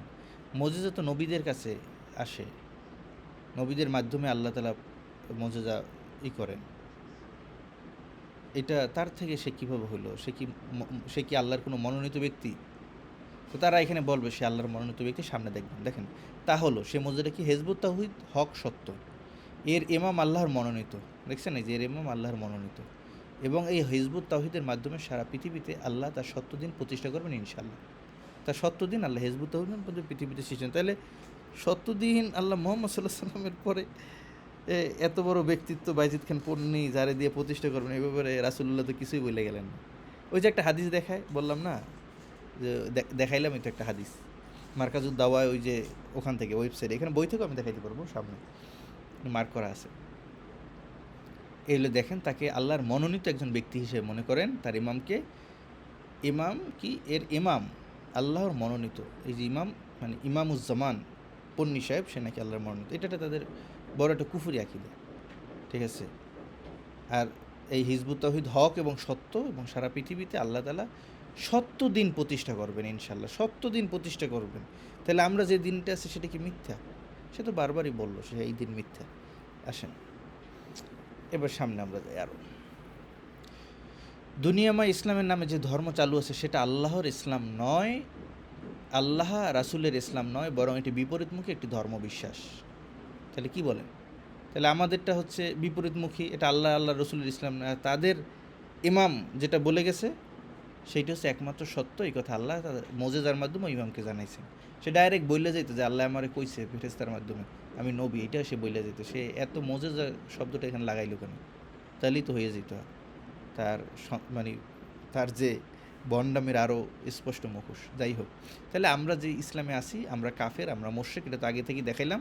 আমাদেরকে তারা কাফের মুশরিক মনে করে, এবং তাদের যেটা আছে ওইটাই হচ্ছে সঠিক এবং হক। এইটাই হচ্ছে তাদের গোমরাহির বড় কারণ। তারা আমাদের এটাকে গোমরাহি মনে করেন, প্রকৃত ইসলামকে, এবং তাদের যে চিন্তা চেতনা সেটাকে সঠিক ইসলাম মনে করেন। এবার আসেন হিজবুত তাওহীদের কয়েকটি মূলনীতি। এখানে হিজবুত তাওহীদ কোনো আইন ভঙ্গ করবে না, অবৈধ অস্ত্রের সংস্পর্শে যাবে না, গেলে তাকে ইমাম নিজেই আইন প্রয়োগকারী সংস্থার হাতে তুলে দেবেন। আচ্ছা ইমাম নিজেই হেরে ধরাই দেবেন, তাহলে আপনি তো বললেন কোনো আইন ভঙ্গ করবেন না, মানে কিসে? আপনি গণতন্ত্র মানবেন? তাহলে আপনি তো বললেন যে আল্লাহ সার্বভৌমত্ব আমরা মানি না, আল্লাহর হুকুম না মানার কারণে আমরা কাফের মুশরিক। আপনি তো বলতেছেন এই কি গণতন্ত্রের আইন ভঙ্গ করা যাবে না, অস্ত্র অবৈধ অস্ত্র স্পষ্ট অবৈধ অস্ত্র মানে অস্ত্র আবার অবৈধ মানে কি? গণতন্ত্র রাষ্ট্রের কাছে কোনো একজন মুজাহিদের কাছে অস্ত্র থাকলে এটা না অবৈধ, কোনো একটা সাধারণ নাগরিকের কাছে অস্ত্র থাকলে এটা অবৈধ, কিন্তু মুজাহিদের কাছে অস্ত্র থাকলে এটা তো শরিয়তের দৃষ্টিতে বৈধ। আপনারা জেহাদ করবেন, তাহলে আপনারা অস্ত্রটাকে এটা অবৈধ মনে কেন করেন? আবার আপনারাই কেন তুলে দিবেন? বলছে হিজবুত তাওহীদের কোনো সদস্য প্রচলিত কোনো রাজনৈতিক কর্মকাণ্ডে সম্পৃক্ত হতে পারবে না। অথচ অথচ এই যে বাইজিদ খান পন্নী, সে একসময় এমপি ছিল পাকিস্তান আমলে, তো কোনো সদস্য রাজনৈতিক কর্মকাণ্ডে সম্পৃক্ত হয়ে নিজেই তো সে গণতন্ত্রের রাজনীতি করে এমপি ছিল। আচ্ছা আসেন, তাহলে উপায় আল্লাহর প্রকৃত ইসলাম যা 1400 বছর আগে শেষ রাসূলের উপর নাজিল করেছিলেন, এই ইসলাম গত 1300 বছরের কাল পরিক্রমায় বিকৃত হতে হতে একেবারে বিপরীতমুখী হয়ে গেছিল। আমরা দুনিয়াময় ইসলামের নামে যে ধর্মটি দেখতে পাচ্ছি সেটা আল্লাহর রসুলের রেখে যাওয়া ইসলাম নয়, এটি একটি বিকৃত বিপরীতমুখী ধর্ম বিষয়। এখন তারা তো আমাদেরকে কাফের মুশরিক মনে করে, আমরা তাদেরকে কি মনে করব বলেন তো ভাই? আপনারা যারা আছেন সবাই বলেন, তাদেরকে আমরা কি মনে করব? অনেকে সন্দেহ ছিল যে হিজবুতদের কাফের বলা যাবে কিনা। এখন একটু বলেন তো, তারা তো আমাদেরই কাফের বলতেছেন, আমরা কি বলবো বলেন? হ্যাঁ, যারা আছেন তারা একটু বলেন। বিষয়টা এমন হয়ে গেছে জি বলেন। যে ওই যে পাগলের মতো তারাও নিজেদেরকে ভালো মনে করতেছে, যে বাকি সবাইকে পাগল মনে করতেছে, এরকম টাইপের, যে তারা যে নিজেরাই যে কাফের এটা তারা নিজেরাই বুঝতেছে না। আর তারা যেই দুইটা পয়েন্ট আমাদেরকে ধরতেছে, দুইটা পয়েন্ট, এই দুইটা পয়েন্টের সাথে তাদের সাথে তো আমাদের কোনো দ্বন্দ্ব নাই।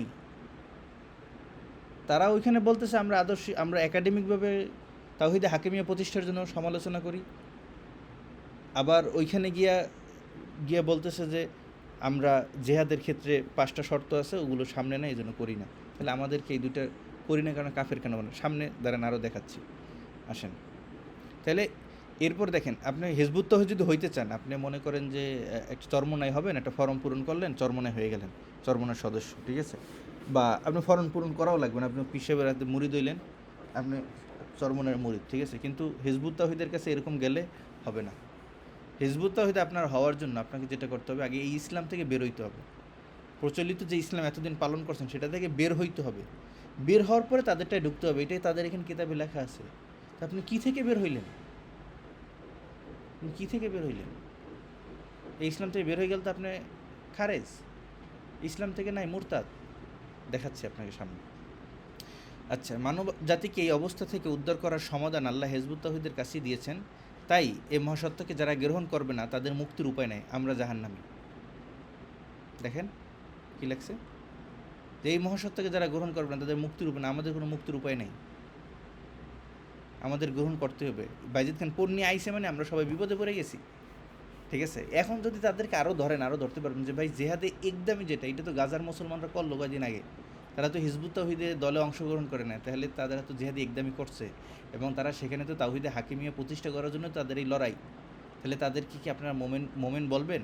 বলবে না, তাদেরকে আমরা মোমেন বলবো না, তারা মুশরিক কাফের। কারণ কি? যে তারা আমার ইমামের বায়াত গ্রহণ করে না, বায়াত না, তারা বায়াত করে না, তাদের ইমামের তাদের ইমামের যে হিজবুত তাওহীদ দলটা, এই দলে অংশগ্রহণ করে না, এই জন্য এরাও কাফের। তা আপনি দুইটা শর্ত দিলেন, যে তাওহীদে হাকিমিয়া এবং জেহাদের শর্ত, এই দুইটা তো তাদের মধ্যে পাওয়া গেছে, তারপরও কাফের। হ্যাঁ, তারপরও কাফের, কারণ এদের দলে আসেনি। তো তাতে আপনাদের দল তো বাংলাদেশের ইন্ডিয়া ছাড়া বাইরে নাই, তাহলে আপনার সারা বিশ্বে প্রচার করেন আগে। যাই হোক, কী বলবেন, আসেন সামনে আসেন। এই রহমত ও বরকতময় জীবন ব্যবস্থাটাই আবার হিজবুত তাওহীদের মাধ্যমে সমস্ত পৃথিবীতে প্রতিষ্ঠিত হবে, এটা আল্লাহ লেখছে, তাআলাও লেখে নাই। গত 24শে মুহররম 1429 হিজরি মোতাবেক 2 ফেব্রুয়ারি 2008 ইসাই একটি মোজেজা সংগঠন করে জানিয়ে দিয়েছেন, এই মোজেজার মাধ্যমে আল্লাহ হিজবুত তাওহীদের ইমামকে তার মনোনীত ব্যক্তি হিসেবে সত্যায়ন করেছেন। মোজেজাটা হচ্ছে 2 ফেব্রুয়ারি 2008 সাল, শেখ হাসিনা যখন প্রথম ক্ষমতায় 60 সালে, মনে রাখবেন, ফেব্রুয়ারি মাসের 2 তারিখে এই মোজেজাটা পাইছে পন্নী সাহেব। তাকে নাকি আল্লাহ জানাইছেন এই হিজবুত তাওহীদকে তিনি মনোনীত হিজবুত তাওহীদ সত্য এবং তিনি মনোনীত ইমাম এই দলের আল্লাহর পক্ষ থেকে, এবং তারাই পৃথিবীতে সত্য প্রতিষ্ঠা করবে। এইগুলো হচ্ছে সব তাদের গোমরাহি। এইখানে তারা আল্লাহর কথা বলে চালিয়ে দেন, কিন্তু আল্লাহর কথা বলে চালিয়ে দেওয়া এটা আমরা জানি শুধু কোরআনই হচ্ছে আল্লাহর কথা, এর বাইরে কোনো আল্লাহর কথা নাই। এগুলো হচ্ছে আর একটা হচ্ছে, হ্যাঁ, এর বাইরে থেকে আপনার হাদিসে যেগুলো হাদিসের মধ্যে যে হাদিসগুলোকে বলা হয় কি জানো, আল্লাহর কথা হিসাবে বলা হয়, শুধু ওগুলোকেই, ওগুলো শুধু লব্জের সাথে না, মানবীর সাথে। হ্যাঁ, ওগুলো হাদিসে কুদসি, জি হাদিসে কুদসি, জি সঠিক, জাযাকাল্লাহ। আচ্ছা, এবার আসেন, ইমামুজ্জামান আরও বুঝতে সক্ষম হলেন আল্লাহর রাসূলের ওফাতের 1 শতাব্দী পর থেকে, মানে 100 বছর পর থেকে এই দিন বিকৃত হতে হতে 1300 বছর পর এই বিকৃতি এমন পর্যায়ে পৌঁছেছে যে ওই সত্যিকার ইসলামের সাথে বর্তমান ইসলাম হিসেবে যে ধর্মটি পবিত্র পালিত হচ্ছে তার কোনো মিল নাই। ওই জাতিটির সাথেও এই জাতির কোনো মিল নাই। শুধু তাই নয়, বর্তমানে প্রচলিত ইসলাম সীমাহীন বিকৃতির ফলে এখন রাসূলুল্লাহর আনিত ইসলামের সম্পূর্ণ বিপরীত একটি বিষয় পরিণত হয়েছে। এমনকি দিনের ভিত্তি অর্থাৎ তাওহিদ বা কালেমার অর্থ পর্যন্ত পাল্টে গেছে। কালেমা থেকে আল্লাহ সার্বভৌমত্ব হারিয়ে গেছে, নাউজুবিল্লাহ। দিনের আকীদা অর্থাৎ এই দিনের লক্ষ্য উদ্দেশ্য সম্পর্কে ধারণাও বদলে গেছে। এই দিনের লক্ষ্য, এই দিনের উদ্দেশ্য কি? একটাই, এই দিনের লক্ষ্য এবং উদ্দেশ্য হচ্ছে কি? রাষ্ট্র প্রতিষ্ঠা করা, এবং রাষ্ট্রে আল্লাহর বিধান প্রতিষ্ঠা করা। এটা নাকি এই দিনের উদ্দেশ্য, এটা নাকি হারাই ফেলছি আমরা, নাউজুবিল্লাহ। এবং কালেমা যেটা আছে, কালেমার আকীদাও পাল্টে গেছে। যে দেখেন, তারা বলছে এমনকি দিনের ভিত্তি অর্থাৎ কালেমা পর্যন্ত পাল্টে গেছে। আমাদের কালিমাও নাকি পাল্টে গেছে। কালিমার মধ্যে নাকি আল্লাহ সার্বভৌমত্ব হারাই গেছে। কি বলবো, লা ইলাহা ইল্লাল্লাহ, আল্লাহ ছাড়া কোনো মাবুদ নেই। এখানে আল্লাহ ইলাহ শব্দ ব্যবহার করছেন। উলুহিয়ত, হ্যাঁ, আল্লাহ তাআলা সব কিছুর মালিক, সব কিছু তিনি করেন, সেই উলুহিয়ত। এই উলুহিয়তের এক ব্যাখ্যা করা যায়, আল্লাহ ছাড়া কোনো বিধানদাতা নাই। ঠিক আছে, এই ব্যাখ্যাটা করা যায়, মানে হাকিমিয়াত, উলুহিয়তটাকে হাকিমিয়ত দ্বারা ব্যাখ্যা করা যায়। তারা উলুহিয়তটাকে হাকিমিয়াতের ব্যাখ্যা যেটা আছে ওইটা কি একমাত্র ব্যাখ্যা মনে করেন। কিন্তু উলুহিয়াত এটা তাওহীদের একটা প্রকার, এর মধ্যে অনেক কিছু আছে, এর মধ্যে একটা অংশ হচ্ছে হাকিমিয়াত।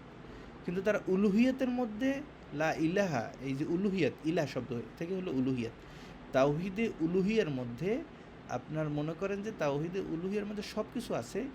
এখান থেকে একটা হচ্ছে হাকিমিয়া, মনে করেন আপনার উলুহিয়াতটা বুঝে, একটা হচ্ছে রুবুবিয়া, আল্লাহকে রব হিসাবে পালন করা, হ্যাঁ, আর একটা হচ্ছে উলুহিয়া, মানে আল্লাহকে ইলাহ হিসাবে পালন করা, ইবাদতের উপযুক্ত হিসাবে পালন করা আর কি। কেমন একটা মানুষ, সে মনে করলো যে মাজারওয়ালা যে মাজারে আছে, সে কি করতে পারে, সে ছেলে দিতে পারে, এটা সে ধারণা করলো। তাহলে সে আল্লাহর যে রুবুবিয়ত, রব, এইখানে সে যে তাওহীদটা আছে সেইটা সে অস্বীকার করলো।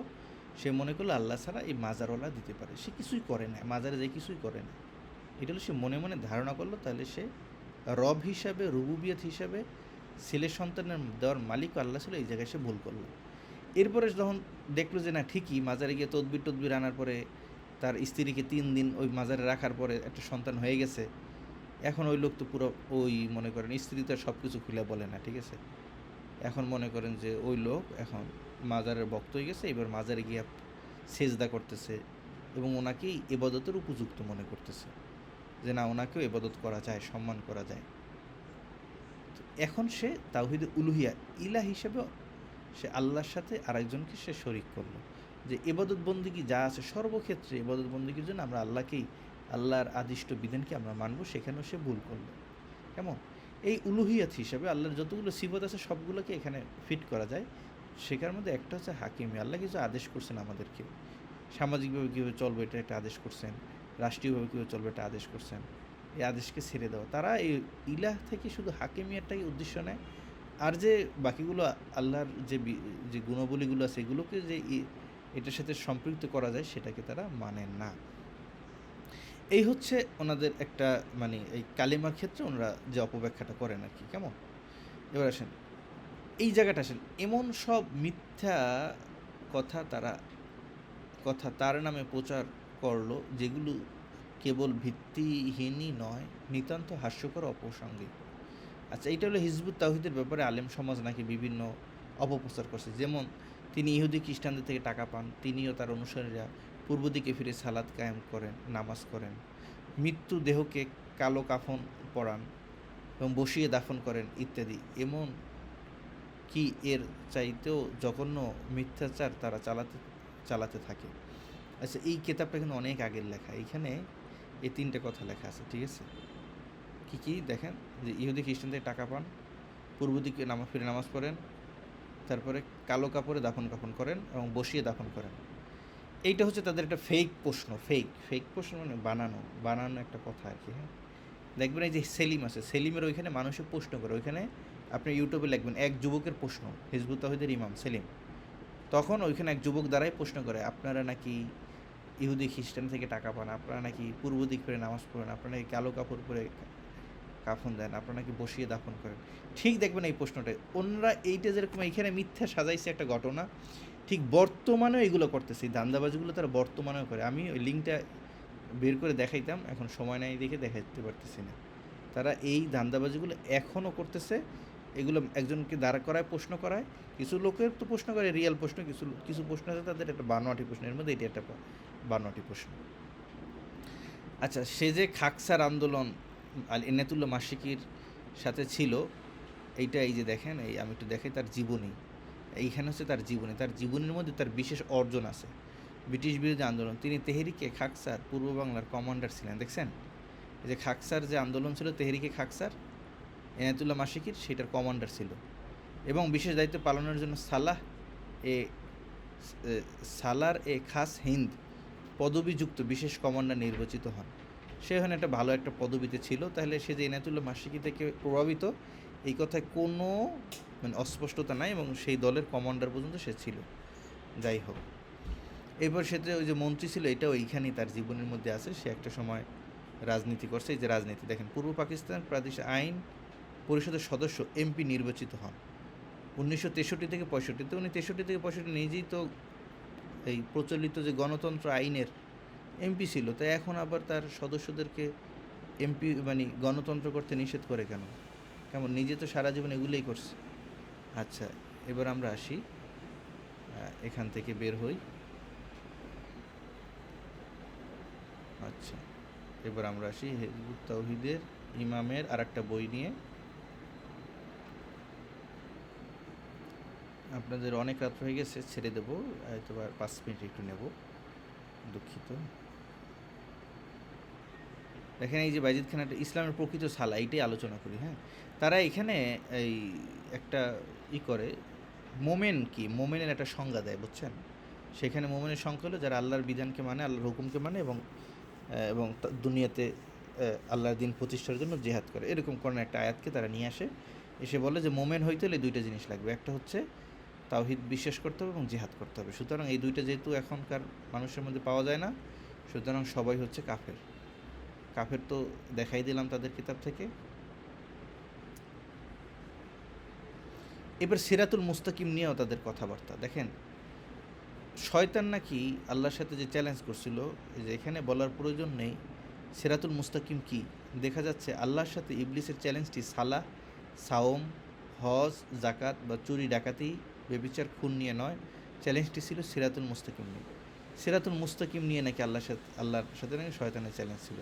বর্তমান মুসলিম জগতে সকলেই লা ইলাহা ইল্লাল্লাহ বিশ্বাস করে, কিন্তু তারা সিরাতুল মুস্তাকিমে সহজ সরল পথে নেই। আমরা সিরাতুল মুস্তাকিমে নাই, সেটা বর্তমান বিশ্বের সকলেই, ঠিক আছে? আমাদেরকে সিরাতুল মুস্তাকিম থেকে সে বাইর করে দিল। এই হলো ইসলামের সিরাতুল মুস্তাকিম। ইসলাম সিরাতুল মুস্তাকিমের এখানে সে ব্যাখ্যা দিছে যে আল্লাহর বিধানকে মানা। আচ্ছা, সামনে আরও আছে, আপনাদেরকে দেখাচ্ছি সামনে থেকে। আচ্ছা, ওই যে 5টা দফা আছে না তাদের, সশস্ত্র 5টা দফা, এই যে সমস্ত পৃথিবীতে আল্লাহ তাওহীদ ভিত্তিক দিন প্রতিষ্ঠা করার নীতি হিসেবে রাসূলুল্লাহকে দিলেন জিহাদ ও কেতাল, অর্থাৎ সর্বাত্মক প্রচেষ্টা ও সশস্ত্র সংগ্রাম, এবং ওই নীতির উপর ভিত্তি করে একটি 5 দফা কর্মসূচি। ওই 5 দফা হলো ঐক্য, শৃঙ্খলা, আনুগত্য, হিজরত এবং জিহাদ। হাদিসেরও দলিল দিয়ে দিল তারা, এরা কোন হাদিসে কোন জায়গায় আছে আল্লাহ জানে। যাই হোক, পৃথিবীতে প্রচলিত অন্য সমস্ত জীবন ব্যবস্থাকে নিষ্ক্রিয় করে আল্লাহর দেওয়া সঠিক দিক নির্দেশনা সত্তর দিনকে পৃথিবীতে প্রতিষ্ঠার জন্য আল্লাহ তার শেষ নবীকে যে নীতি ও তরিকা দিয়েলেন, সেটা দাওয়াহ নয়, সেটা কঠিন জিহাদ, সর্বাত্মক প্রচেষ্টা ও সশস্ত্র সংগ্রাম। দাওয়াটাকে তারা অস্বীকার করলেন। এইখানে তারা কেতাবের মধ্যে দাওয়াটাকে অস্বীকার করে। আল্লাহ নবী যে পাঠাইলেন পৃথিবীতে দিন কায়েমের জন্য, সেটা দাওয়া না, সেটা শুধু জেহাদ। অথচ এই সেলিম, ওই যে ভিডিওটা আপনাকে দেখাইছে, ওই ভিডিওর মধ্যে সে বলে যে আল্লাহ রসুল তো 13 বছর দাওয়াত দিচ্ছে, তখন তো জেহাদ করে না। ওনাদেরকে প্রশ্ন করেছে, আপনি এখন জেহাদ করেন না কেন? আল্লাহ রসুল তো 13 বছর জেহাদ করে না, 13 বছর তিনি দাওয়াত করছেন। ওইখানে তারা কিন্তু আবার সে দাওয়ার কথা বলছেন, অথচ তাদের কিতাবে বাইজিদ খান পন্নী সে নিজেই লেখেন আল্লাহ নবী সে দাওয়া করে না। যে তাদেরকে ধরেন যে আপনারা এই জায়গায় অস্বীকার করলেন, আবার সে দাওয়ার কথা বলতেছেন নিজেরা বাঁচার জন্য। এই আর কি অবস্থা, কথা বুঝতে পারছেন? এবার আসেন, দিন প্রতিষ্ঠার জন্য আল্লাহ তার রাসূলকে যে 5 দফা কর্মসূচি দিয়েছেন, তার প্রথম 4 দফা ঐক্য, শৃঙ্খলা, আনুগত্য ও আদেশ পালন,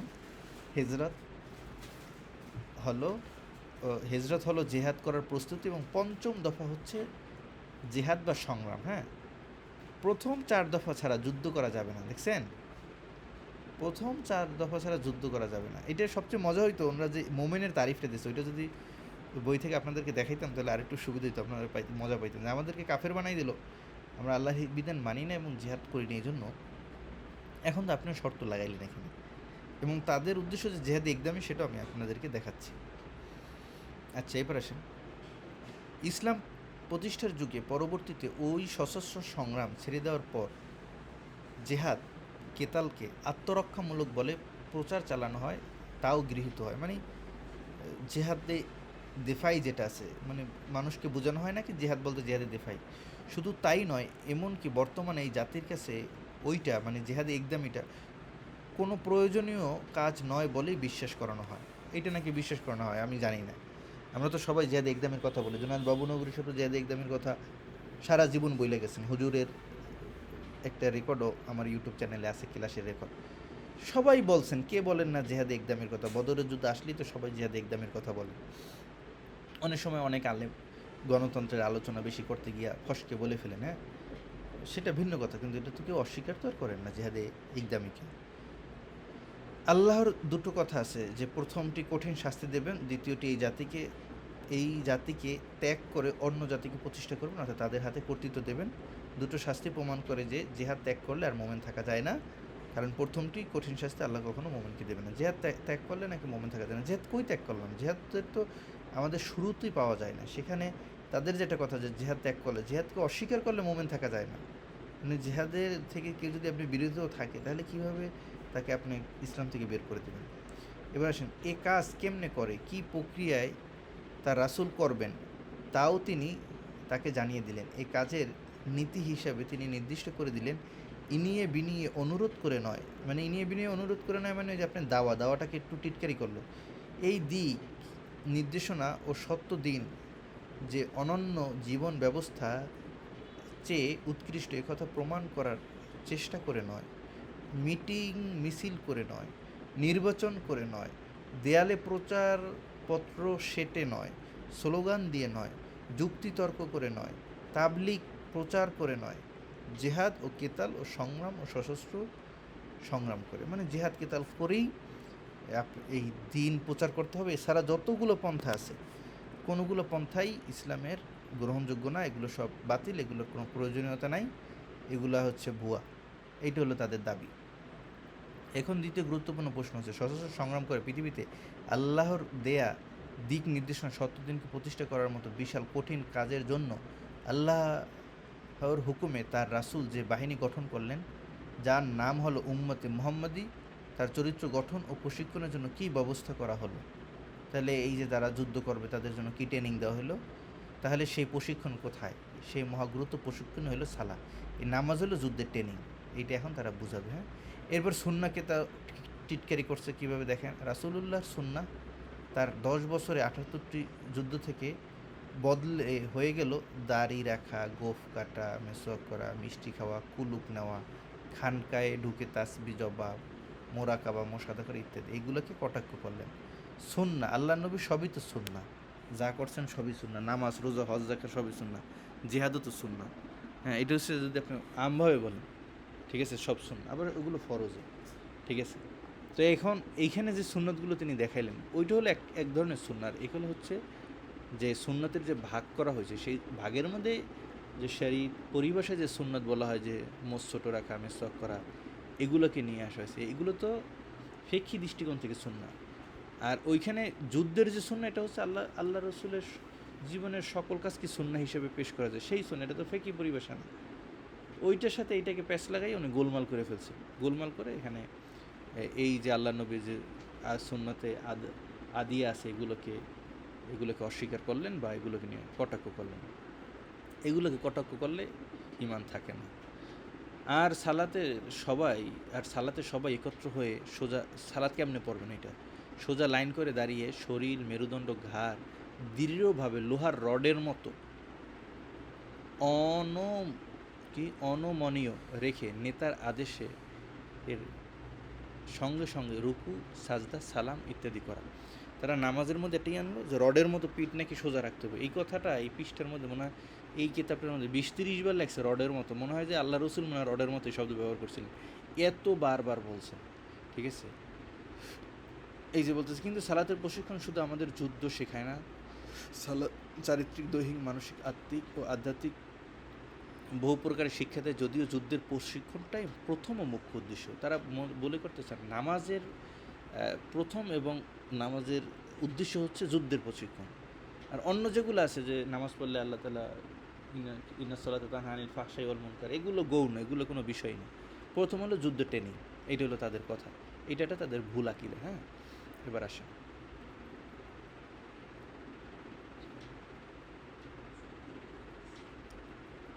আচ্ছা, মূলত সালা সামরিক প্রশিক্ষণ, সেহেতু এর চলন, মুভমেন্ট দ্রুত হতে বাধ্য। তারা যে দ্রুত নামাজ পড়ে না, রুকু থেকে থক করে সেজদা যায়। প্রশ্ন যে আপনারা এই যে দ্রুত করেন, এটা দলিল দেন। তো তারা এখানে আর দলিল দিতে পারে না। এখানে কোথা থেকে দলিল দেবো? তাদের তো ইসলামটা সঠিক, তো সঠিক ইসলাম আল্লাহ রসুল হাদিস দিয়ে প্রমাণ করতে হবে না যে আপনারা এই যে দ্রুত লাভ দেন, দৌড় দেন, এগুলো কই পাইলেন? বলতেছে হাদিসে ধীর শব্দ প্রযোজ্য হয়েছে, হাদিসে তো ধীরে ধীরে আছে, উনি নিজেও লিখতেছেন। ওই দ্রুত চলনের মধ্যকার সময়, ওইটা হচ্ছে দ্রুত চলনের মধ্যকার সময়, মানে অর্থাৎ রুকুতে যাবার সময় দ্রুত, কিন্তু রুকুতে অর্থাৎ রুকু অবস্থায় যথেষ্ট সময় অবস্থান করতে হবে। মানে রুকুতে যাইবে দ্রুত, গিয়া রুকুতে বসে থাকবে অনেকক্ষণ, সেজদায় যাবে দ্রুত, সেজদায় গিয়ে বসে থাকবে অনেকক্ষণ। এটা তার একটা অপব্যাখ্যা বা ভুল ব্যাখ্যা। এই ধরনের কোনো কথা কোরআন হাদিসে না, এটা তো আপনারা জানেন। রুকুর ক্ষেত্রেই বলা হয়েছে যে ধীরে ধীরে রুকু, সেজদা, তাদিল আরকান, উঠবে, বসবে, এটা স্বাভাবিকভাবে এরকম দ্রুত লাভ দিয়ে করবে, এটা না। এটা কিন্তু তারা হাদিস দিয়ে প্রমাণ করতে পারে না, বরং হাদিসের অপব্যাখ্যা করার চেষ্টা করেছে। তাদের প্রকৃত সালাত বললো না, নামাজ তো অপব্যাখ্যা হয়ে গেছে, তাওহীদ কালেমা অপব্যাখ্যা হয়ে গেছে।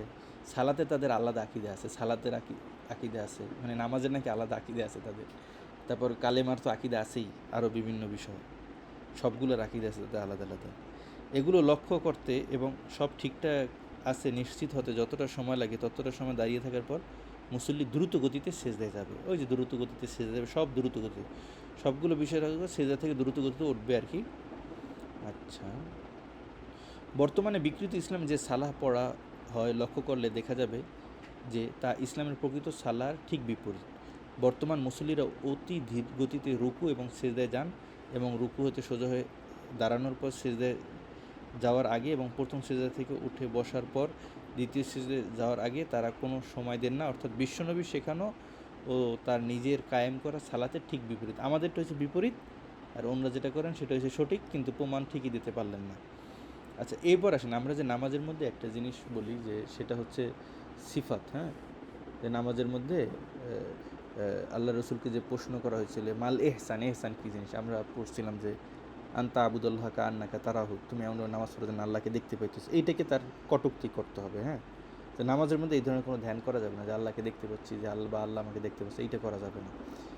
এইটা করলেই তাদের শরীর জ্বলে। দেখেন সে কী লেখছে, সঠিক পূর্ণভাবে সালা কায়েম করতে গেলে 100টিরও বেশি ছোটো বড় নিয়ম পদ্ধতি পালন করতে হয়। সবগুলো না করলে অন্তত 14টি ফরজ, 14টি ওয়াজিব, 27টি সুন্নাত, 12টি মুস্তাহাব খেয়াল রেখে সেগুলো সঠিক ও পূর্ণভাবে পালন করে সালাত কায়েম করতে গেলে বর্তমান সালাতের যে ধ্যানের কথা বলা হয় তা কতখানি সম্ভব? প্রশ্ন। এবার বলতেছে সাধারণ জ্ঞানী কমন সেন্সে বোঝা যায় যে সালাতের এতগুলো নিয়ম কানুন পালন করে যে ধ্যান বর্তমানে ইসলামে দাবি করে তা সম্পূর্ণ অসম্ভব। তাদের কথা হলো যে এইভাবে 14টা ফরজ, 100টা বিষয় এগুলো পালন কইরা ধ্যানের সাথে নামাজ পড়া, এটা হচ্ছে সম্পূর্ণ অসম্ভব। এটা যাদের কমন সেন্স আছে তারা নাকি সবাই বুঝতে পারে, বুঝছেন? আজকের এই বিকৃত ইসলামের ঘরের বহু থাম খুঁটি ও স্তম্ভ আছে, ছাদ নেই। এই আর একটা কথা, আল্লাহ নবী হাদিসের মধ্যে বলছেন যে এই যে কি কালেমা হলো এই ইমান হলো একটা মানে বলছে না যে ইসলাম সেটা হচ্ছে একটা ঘরের মতো, আর সেই ঘরের খুঁটি হচ্ছে নামাজ, রোজা, হজ, জাকাত। এই 5টা বিষয় হচ্ছে ইসলামের রোকন বা খুঁটি। এখন বাইজিদ খান পন্নী বলতেছে ঘরের তো খুঁটি পাইলাম, ছাদ কই? এখন সে ছাদ খুঁজে পাইতেছে না, বুঝছেন? এখন সে ছাদ নিয়ে বাড়াবাড়ি করলো যে ঘরে তো খুঁটি দিয়ে কি, আল্লাহর নবী তো করলো যে ইসলামের ঘরের খুঁটি হলো নামাজ, রোজা, হজ, জাকাত। এই 5টা খুঁটিতে ছাদ কই? ছাদ ছাড়া আমি ঘর দিয়ে কী করবো? তো বৃষ্টি পড়বো গায়ে, তাহলে এই ঘর করে কী লাভ? তারা নিরবিচ্ছিন্নভাবে কোটি কোটি বাঁকা টেরা খাম খুঁটি আর লক্ষ লক্ষ মসজিদ তৈরি করতে চলতেছে। কেছে যে এই যে পোকার বৃষ্টিতে এই খুঁটিতে কোনো কাজ হইব না, আর আমরা বাঁকা তেরা বলে লক্ষ লক্ষ খুঁটি আর মসজিদ তৈরি করতেছে। মানে মসজিদের ব্যাপারে তাদের বিদ্বেষ। নামাজের ব্যাপারে বলতেছে কি বাঁকা টেরা খাম্বা, ঠিক আছে, নাউজুবিল্লাহ। ইসলামকে একটি ঘরের সঙ্গে তুলনা করলে বলতে হয় ইসলাম নামক ঘরের ভিত্তি হলো আল্লাহ সার্বভৌমত্ব, তাওহীদ, আর পিলার হলো সালাহ, আর সাদ হলো জিহাদ। তারা একটা জিনিস বের করলো, সাদ হলো জিহাদ। এবং ইসলামের যে আল্লাহ রসুল তো বলছে যে ইসলাম এটা একটা ঘরের মতো, এখানে তো বলে না ইসলামের ঘরের ভিত্তি হইল, ভিত্তি তো মানে খুঁটি, খুঁটি তো ভিত্তি। তারা এখানে আলাদা একটা ভিত্তি বের করলো, তাওহীদ। এটা কোনোভাবে মানা যায়, যাই হোক। পরে যে এটা বের করলো সাদ হইল জেহাদ, এটা একটা তাদের মন করা বের করা। হ্যাঁ, এইভাবে তারা মানুষকে ভুলভাল বুঝাইয়া কেমন মানুষকে বিভ্রান্ত করতেছে। কিন্তু বর্তমানে এই বিকৃত ইসলামের আকিদার অর্থ করা হয় ইমান। এখানে আকিদার বলে অর্থ করা ইমান। কেটা বলছে আকিদার অর্থ ইমান করা হয়? আকিদা বলতে বোঝানো হয় তাওহীদ।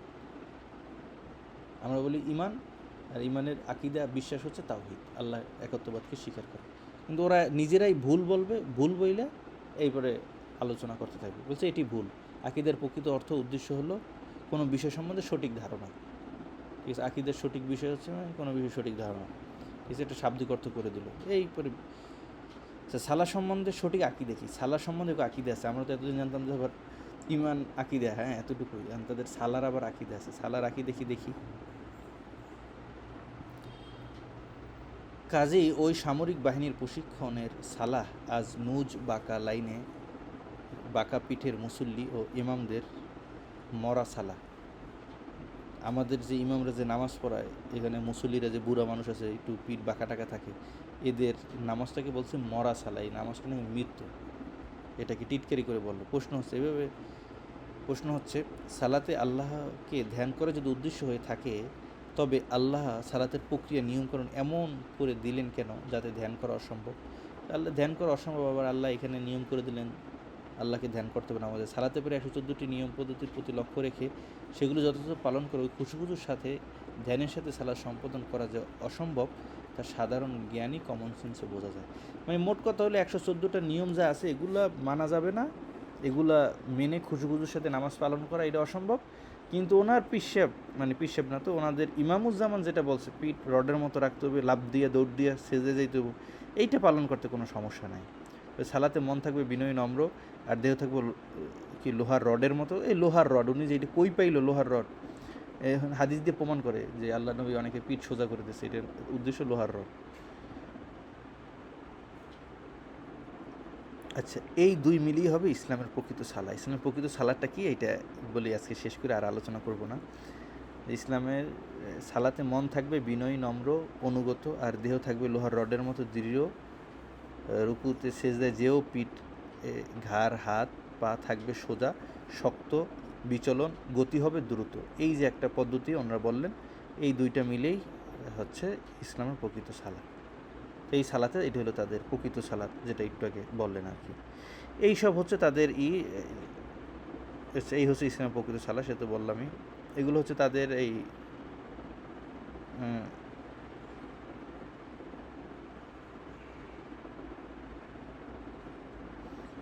আর কি দেখাবো।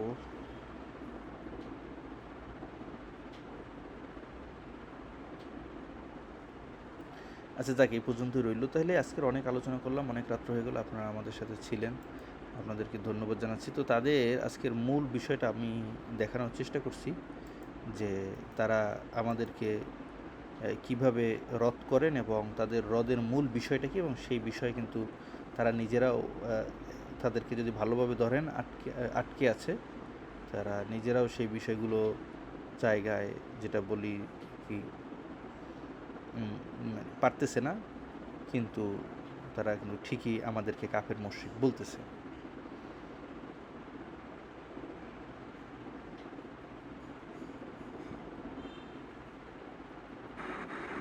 হযরত একটা কথা বলতে জি চাচ্ছিলাম যে জি বলেন বলেন।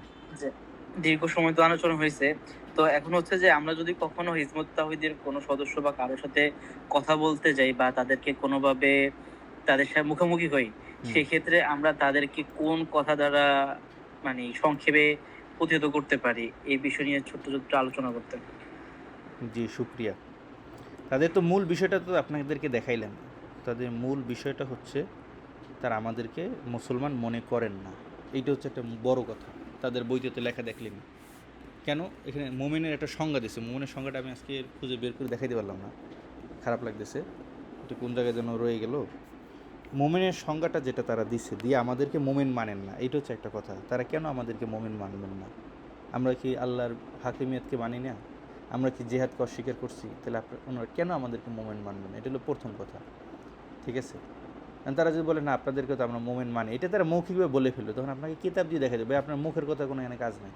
আপনাদের লিখিত বক্তব্য আপনাদের পুস্তিকে দেখেন, এই পুস্তিকে আপনারা বলতেছেন আমরা মোমেন না, আমরা মুশরিক, আমরা কাফের। এবং ওনাদের এখানে হিজবুত তাওহীদে যদি আপনি ঢুকতে হয়, তাহলে হিজবুত তাওহীদে ঢোকার জন্য আগে হইলো যে আগে আপনাকে কী থেকে বের হইতে হবে? এই ইসলাম থেকে বের হইতে হবে। তো এইটা কেন, ইসলাম থেকে কেন বের হইয়া ওনাদের দলে ঢুকতে হবে? পৃথিবীতে এমন কোনো ইসলামী দল নাই যেটা করার জন্য আবার ইসলাম থেকে বের হইতে হবে। এটা হচ্ছে আর একটা সমস্যার জায়গা, কেমন? তো এই বিষয়গুলো ওনাদেরকে বুঝাইতে হবে। বোঝানোর পরে আপনি তো তাকে সহজে ফিরে আনতে পারবেন না, কিছু সিস্টেম ওনাদেরকে বুঝাইয়া মানে ফিরে আনতে হবে, বোঝাতে হবে। এরপরে তারা এই যে তাওহীদ যে প্রতিষ্ঠা করার জন্য বলতেছে, আমাদেরকে বলে ধর্ম ব্যবসায়ী, যে আর একটা বিষয়, কিছু হইলে আমাদেরকে ধর্ম ব্যবসায়ী বলবে, বুঝতে পারছেন? আমাদেরকে বলে দেবেন যে আমরা ধর্ম ব্যবসায়ী, আমরা হুজুররা এই ইসলামটাকে গোপন করে রাখছি, সঠিক ইসলাম প্রচার করি না, জেহাদের কথা এবং আল্লাহর হাকিমিয়তের কথা। আমরা বলবো যে না, আমরা হাকিমিয়তের কথা প্রচার করি। আপনি যে তৌহিদ বলতেছেন, এদের উদ্দেশ্য তো যে লা ইলাহা ইল্লাল্লাহ বিকৃত হয়ে গেছে। না, লা ইলাহা ইল্লাল্লাহ বিকৃত হয় নাই, বরং লা ইলাহা ইল্লাল্লাহ আপনারা যে হাকিমিয়তের ব্যাখ্যাটা করতেছেন, এটা একটা অংশ জুজ। লা ইলাহা ইল্লাল্লাহ যে মূল মান আছে সেটা আমরা বিশ্বাসী। এটা তার ইমামের একটা আলোচনা আছে, সে বিস্তারিত আলোচনা করে দেখাইছেন যে লা ইলাহা ইল্লাল্লাহ বিকৃত হয়ে গেছে। ওখান থেকে আপনাদেরকে একটু দেখাইলাম, আরও বিস্তারিত অন্যান্য বইতে আছে। আচ্ছা, এই একটা বিষয় গেল। আর একটা বিষয় হচ্ছে যে জেহাদের ব্যাপারে আমরা জেহাদ করি না। জেহাদের দেফাই আসলে তো সবাই করবে, এই ব্যাপারে তো একমত। যেহেতু একদমই করবো কিনা এটা নিয়ে কথা, একদমের জন্য শর্ত, আমাদের শর্ত আছে, এই জন্য আমরা করি না। ওনাদের তো শর্ত আছে, ওনারাও তো এই শর্ত না পাওয়ার কারণে করতেছে না। তাইলে যেহেতু করেন না, তাহলে সুতরাং আমাদেরকে কেন কাফের মনে করেন? এবং এরপরে আরেকটা বিষয় হচ্ছে ইমামুজ জামানের সাথে আল্লাহর যে একটা তারা যে মুজিজার কথা বলেন, এটা হচ্ছে সবচেয়ে বড় বিষয়। এইটার ক্ষেত্রে তারা যে মুজিজা মনে করেন, আসলে কি আল্লাহ কিছু এভাবে তার কাছে নাজিল করছিলেন কিনা, এটা একটা বিষয়। না, আসলে আল্লাহ তাই কিছুই নাজিল করে না। সে একটা ফাসেক মানুষ, সবসময় বিড়ি সিগারেট খাইতো। এই লোকের কাছে আল্লাহ তাআলা আসমান থেকে ওহী নাজিল করবেন, এই জমানায় ফেরেশতা পাঠাবেন, তার কাছে আল্লাহর কালাম পাঠাবেন, পাঠিয়ে জানাবেন যে হিজবুত তাওহীদ সত্য, আপনি মনোনীত, মানে তুমি মনোনীত, এবং এবং এই হিজবুত তাওহীদের মধ্যেই রাসূলুল্লাহর সত্য দিন আবার পৃথিবীতে পুনর্জীবিত হবে। এই ধরনের কথা আল্লাহর সাথে নিসবত করে দেওয়া, সম্পূর্ণ এটা একটা মানে কোরআনকে বিকৃত করা আর কি। হ্যাঁ, এগুলো হচ্ছে তাদের সাথে আমাদের মৌলিক দ্বন্দ্ব। এখানে আরেকটা বিষয় আছে, তারা সকল ধর্মকে সত্য মনে করেন, এই যে বিষয়টা। তারা এইখানে তাদের হিজবুত তাওহীদের আলোচনায় দেখবেন, হিন্দু বৌদ্ধ খ্রিস্টানদের একটা আলোচনা আছে, ওইখানে ওই আলোচনার মধ্যে সেলিম সে বলে যে আপনি কাফের মানে কি, কইছে যে মাদ্রাসায় পড়ে সেও কাফের হইতে পারে, যে মসজিদে ইমামতি করে সেও কাফের হইতে পারে, এই রকমের কথাবার্তা, মানে কী যে বলবেন। তো তারা বলতেছে আপনারা যদি হিজবুত তাওহীদকে নুসরত করেন, সাহায্য সহযোগিতা করেন, তাহলে আপনারা মুক্তি পাবেন, আপনারা নাজাত পাবেন। এই যে তাদের একটা কনসেপ্ট, এবং এই সম্বন্ধে লেখাও আছে। এবার আসি ওই যে মহাসত্যের ওই যে একটা যে বই দেখাইছিলাম আপনাদেরকে, যে তারা যে বলছে যে সবার উপরে মানবতা, এই বইটা লেখার পরে ওনাকে ওই একটা টক শোতে ওনাকে প্রশ্ন করছিল যে আপনার সবার তো আল্লাহ, আপনার মানবতা কেন মনে করেন? তো এখানে সেলিম একটু মানে নমনীয় হয়ে বলছিল যে আসলে এই কিতাবটা আসলে লেখা যে হয়েছে এবং ওইখানে যে টেবিলে আলোচনা হয়েছে ওইখানে আমরা ওইভাবে প্রস্তুত ছিলাম না, ওইখানে সব ধর্মের বাংলাদেশে যারা আছে তাদেরকে ডাকছিলাম। তো সবাই বলতেছে যে আপনারা একটা শিরোনাম দেন, যেই শিরোনামের ভিত্তিতে আমরা আপনাদের সাথে এক হব। তো তখন আমরা ওইখানে একটা আলোচনা করি এবং এই যে সবার উপরে মানবতার ভিত্তিতে আমরা সবাই একত্রিত হতেছে। তাদের তো মূল ঐক্য লাগবে, জিহাদ করার জন্য আগে লাগবে ঐক্য একটা বিষয়, ঐক্য লাগবে। তো এই ক্ষেত্রে গিয়ে আমরা এটা করছিলাম, কিন্তু ওইখানে একটা অসতর্কতা হয়ে গেছে, আমরা এই জায়গায় এখন আর নাই, এই জায়গা থেকে একটু সরে গেছি। তো ওই জায়গাটা থেকে তারা একটু বলে যে আমরা এই জায়গাটা থেকে একটু সরছি, এই ব্যাপারে তার বক্তব্য আছে আর কি। হ্যাঁ, তো এই হলো মোটামুটি তাদের কুফুরে আকিদা, বা এরকম আর কুফুরে আকিদা অনেক আছে, প্রায় 250-র মতো। কেমন এগুলো মানে আমার মাথা খারাপ হয়ে যাবে দেখলে। তো কিছু তো আমি তাদের বই থেকে আপনি দেখেন, এই বইগুলো আপনি ডাউনলোড করবেন, নিজে পড়বেন, দাগ দিয়ে রাখবেন, অবসর সময় ফেসবুক না চালাইয়া একটা সপ্তাহ পড়েন, দেখবেন যে আপনিও তাদের বিষয়গুলো সূক্ষ্মভাবে ধরতে পারবেন। আমি আজকে বলতে পারতাম যে কোন জায়গায় তারা এই যে কি তারা অন্য ধর্মকে নাজাতের উপায় মনে করেন, আসলেই কি উপায় মনে করেন কিনা, এটা একটা বিষয়। ওইটা থেকে তারা সরেও আসতে পারে। ওই তো তারা নিজেরাই বলতেছে যে ওইটা থেকে আমরা একটু সরে আসছি, ওইটা যেটা বলছিলাম যে মানবতার ভিত্তিতে এক হবো, ওইটা একটু আমাকে ভুল হয়ে গেছে। এরকম অনেক জায়গা থেকেই যে তারা যে একটু সরে আসছে, ওই বিষয়গুলো আপনাদের সামনে আমি স্পষ্ট করার চেষ্টা করছি।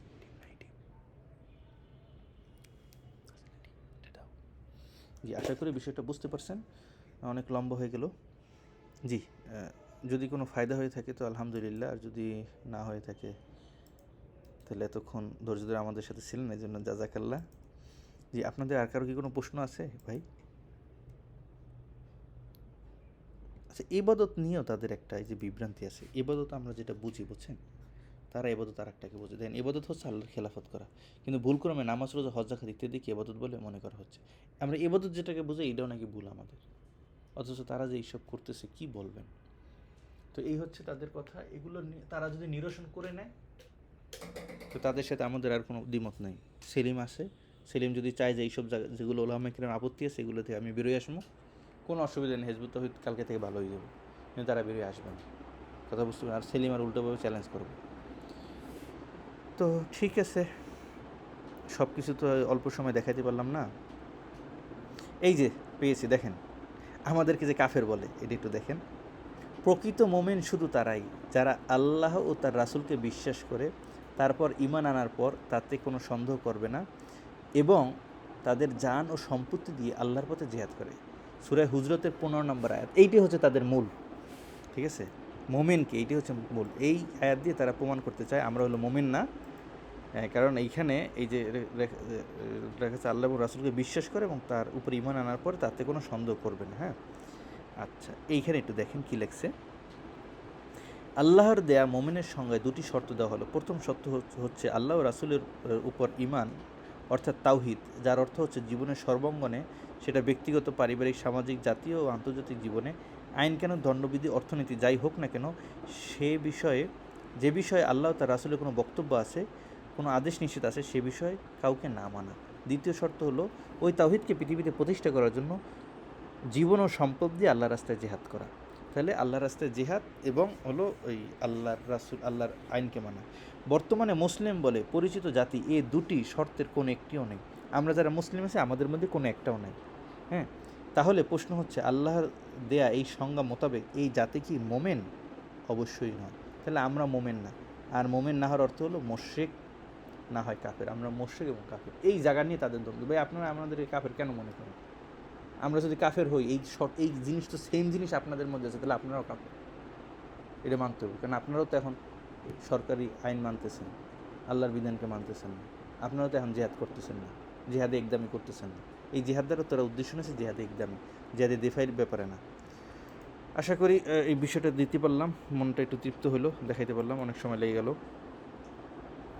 তো ঠিক আছে, আপনারা যারা ছিলেন অল্প কয়েকজন যারা একটু দাওয়ার কাজ করতে চান লেখাপড়ার পরে ফাঁকে ফাঁকে কাদিয়ানিয়াত নিয়ে বা এই হিজবুত তাওহীদ নিয়ে, এ ব্যাপারে আপনাদেরকে আলাদাভাবে সহযোগিতা করার জন্য আমি প্রস্তুত আছি। কারণ আমি এগুলো নিয়ে আমার অনেক লেখাপড়া আছে এবং এগুলো নিয়ে আমি কাজও করি।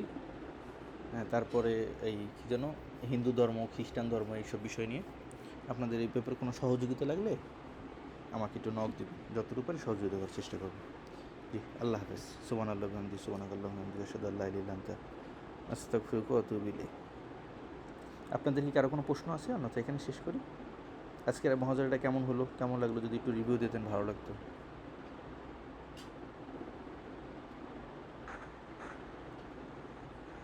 জি হুজুর, আলহামদুলিল্লাহ অনেক কিছু এখানে জানতে পারলাম, ভালো লাগছে। জি, শুক্রিয়া। যে আর কেউ কিছু বলবেন, বা আর থেকে আর একটু কেমন চাইলে আপনাদের জন্য ভালো হইতো, যদি আর একটু বলতেন, যে আর একটু এরকম হলে আমাদের জন্য একটু সুবিধা হইতো।